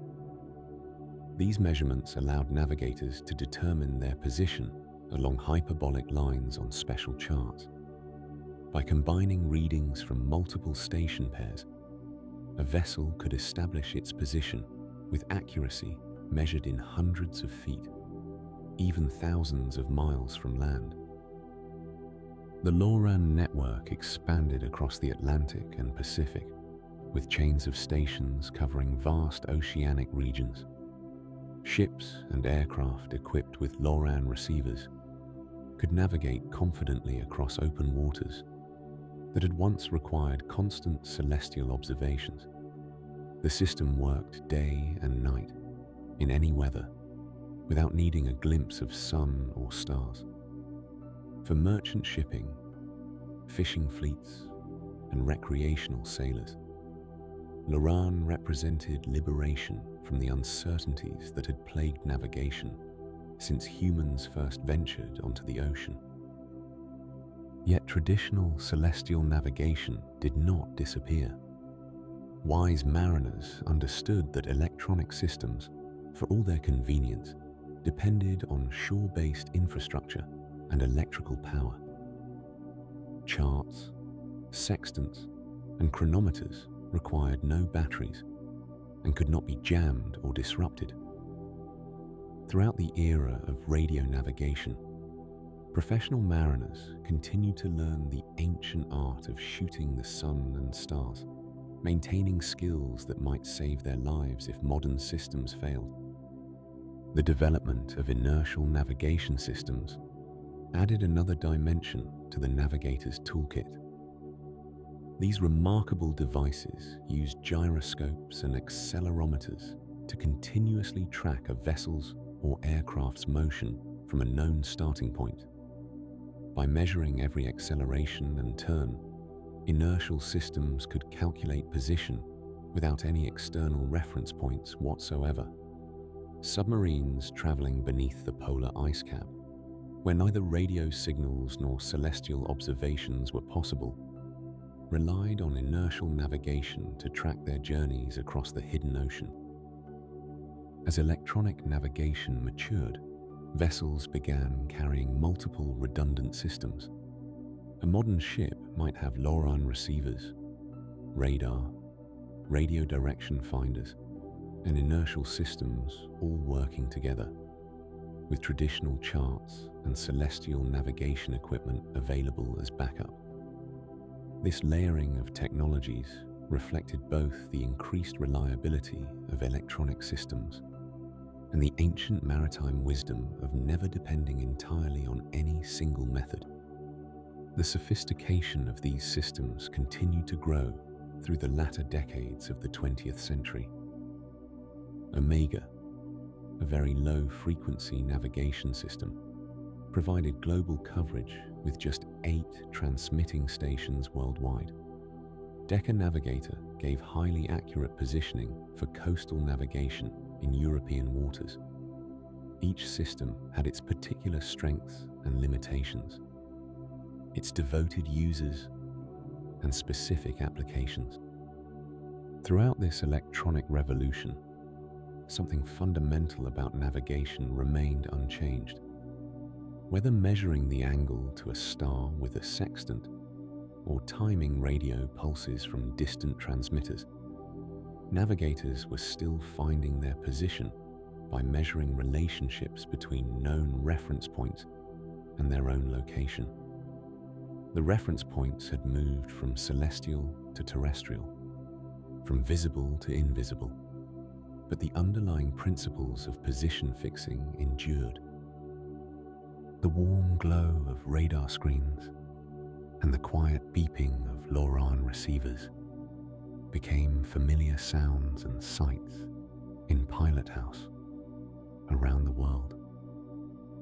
Young officers still learned to plot positions and courses, but now they worked as much with electronic signals as with celestial bodies. The navigator's craft evolved to embrace these new tools while respecting the wisdom of traditional methods. As the century drew toward its close, yet another revolution waited in the wings. High above the Earth, satellites were beginning to circle in precise orbits, carrying equipment that would soon make navigation more accurate and accessible than ever before imagined. But that transformation would build upon all that had come before, standing on foundations laid by ancient star watchers, medieval compass makers, craftsmen of precision chronometers, and the radio pioneers who taught humanity to navigate by invisible waves. As the 20th century drew to a close, a new constellation appeared in the heavens, though these stars were entirely of human making. Orbiting high above Earth's atmosphere, a network of satellites began transmitting signals that would transform navigation once again, just as the compass and chronometer had done in centuries past. The global positioning system emerged not from the workshops of individual inventors like John Harrison, but from the vast technological infrastructure of the space age. The journey towards satellite navigation began during the Cold War, when the Soviet Union launched Sputnik in 1957. American scientists, listening to the satellite's radio signals, noticed something remarkable. The Doppler shift in the signal's frequency changed in predictable ways as the satellite passed overhead. By analyzing these changes, they could determine the satellite's precise orbital path. More importantly, they realized the reverse was also true. If you knew exactly where a satellite was in space, you could use its signals to determine your own position on Earth. This insight led to Transit, the first satellite navigation system, which became operational in 1964. Originally designed for guiding naval vessels, particularly submarines carrying ballistic missiles, Transit used a constellation of just 5 satellites in polar orbit. Ships would receive signals from a passing satellite, and by measuring the Doppler shift over several minutes, could calculate their position to within a few hundred meters. It was revolutionary, yet limited. The satellites only provided usable signals intermittently as they passed overhead, and the system required the vessel to remain relatively stationary during the measurement period. The true breakthrough came with a more ambitious vision, a constellation of satellites that would provide continuous, real-time positioning anywhere on Earth. The United States Department of Defense began developing what would become the Global Positioning System in the early 1970s. The concept was elegant in its geometry. If satellites transmitted precisely timed signals, and you could receive signals from multiple satellites simultaneously, you could calculate your position through a process called trilateration. Imagine standing in a fog so thick you cannot see any landmarks.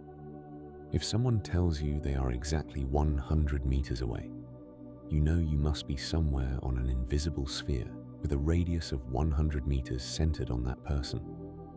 If a second person tells you their distance, you now stand at one of the 2 points where those spheres intersect.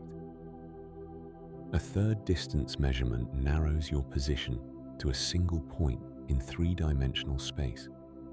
GPS operates on this principle, but instead of measuring distance directly, it calculates distance by measuring time. Each GPS satellite carries atomic clocks, the most accurate timekeepers ever created, accurate to within billionths of a second. These satellites continuously broadcast signals containing the precise time and their exact orbital position.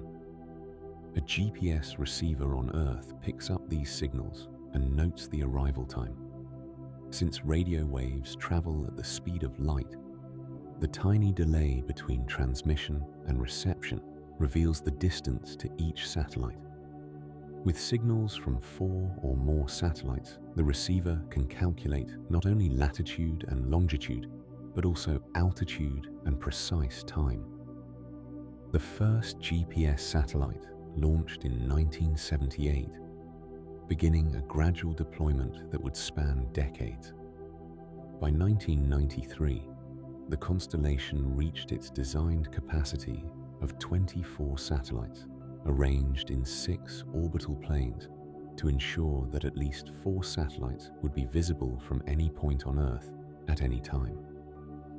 Each satellite orbited at an altitude of about 20,000 kilometers, circling the planet twice each day. Initially, the system was exclusively military, and the signals available to civilian users were intentionally degraded through a feature called selective availability, limiting accuracy to about 100 meters. But on a spring evening in 2000, President Bill Clinton ordered this degradation switched off, suddenly making GPS accurate to within a few meters, available to everyone with a receiver. This single decision democratized precision navigation in ways that would have seemed like magic to earlier generations of wayfarers. The impact rippled outward in widening circles. Hikers venturing into wilderness areas carried handheld GPS units no larger than a telephone. Farmers used GPS-guided tractors to plant crops with centimeter-level precision. Ships and aircraft, which had already adopted GPS for primary navigation, found new applications in automated guidance systems. Scientists tracked wildlife migrations, measured tectonic plate movements, and synchronized telecommunications networks. Other nations, recognizing both the utility and the vulnerability of depending on an American military system, developed their own satellite navigation constellations. Russia restored and modernized its GLONASS system, first launched during Soviet times. The European Union created Galileo, designed for civilian control from the outset. China built Beidou, expanding from regional to global coverage. These systems, compatible with GPS, increased accuracy and reliability through redundancy. The smartphones that became ubiquitous in the early 21st century carried GPS receivers as standard equipment, combining positioning with digital maps and constant internet connectivity. Navigation transformed from a specialized skill requiring instruments and knowledge into something invisible and automatic. A traveler in an unfamiliar city simply asked their phone for directions and followed the moving dot on a map. The device knew precisely where they stood, could calculate optimal routes, and updated guidance in real time as circumstances changed. Yet even as GPS made traditional navigation skills seem obsolete, the fundamental principles remained unchanged. Whether a Polynesian navigator reading wave patterns, an 18th century sailor measuring star angles with a sextant, or a hiker checking GPS coordinates, all shared the same essential task: determining position relative to known references. The references evolved from stars to satellites, the instruments from cross-staffs to microchips, but the underlying geometry and the human need to know, "Where am I?" remained constant across millennia. The journey from those first humans who ventured beyond familiar terrain, guided only by memory and observation, to a world where anyone could pinpoint their location within meters at any moment, represents one of humanity's great collective achievements. Each generation built upon the knowledge of those before, from the star lore of ancient peoples to Greek mathematics, from Chinese compasses to Harrison's chronometers, from nautical charts to radio beacons, and finally to satellites orbiting in the silent vacuum of space. As you drift towards sleep tonight, consider this. Above you, even now, satellites circle in their precise orbits, their atomic clocks ticking with extraordinary accuracy, their signals propagating outward at the speed of light, invisible threads connecting Earth and sky. They represent not just technology, but the culmination of countless human stories, of sailors lost at sea, of explorers charting unknown coasts, of mathematicians solving abstract problems, of craftsmen perfecting their instruments, all driven by that fundamental human desire to find our way, to know our place in the vast world around us. From stargazers to satellites, from wondering to knowing, the story of navigation continues. Each chapter written by those who refuse to remain lost. As we bring to a close our journey through the remarkable story of navigation, from ancient sailors reading the stars to the ingenious inventions that opened the world's oceans, we hope these tales have gently guided you toward rest. Thank you for joining us on this peaceful exploration of humanity's quest to find its way. If these calm adventures have brought you comfort, we'd love to have you with us again. Please like, subscribe, and share your thoughts in the comments below to help other smart sleepers discover these tranquil stories. And now, as the night deepens and your mind settles like a ship finding harbor, we wish you the sweetest of dreams. Good night, fellow dreamer, and may your sleep be restful and your dreams be kind.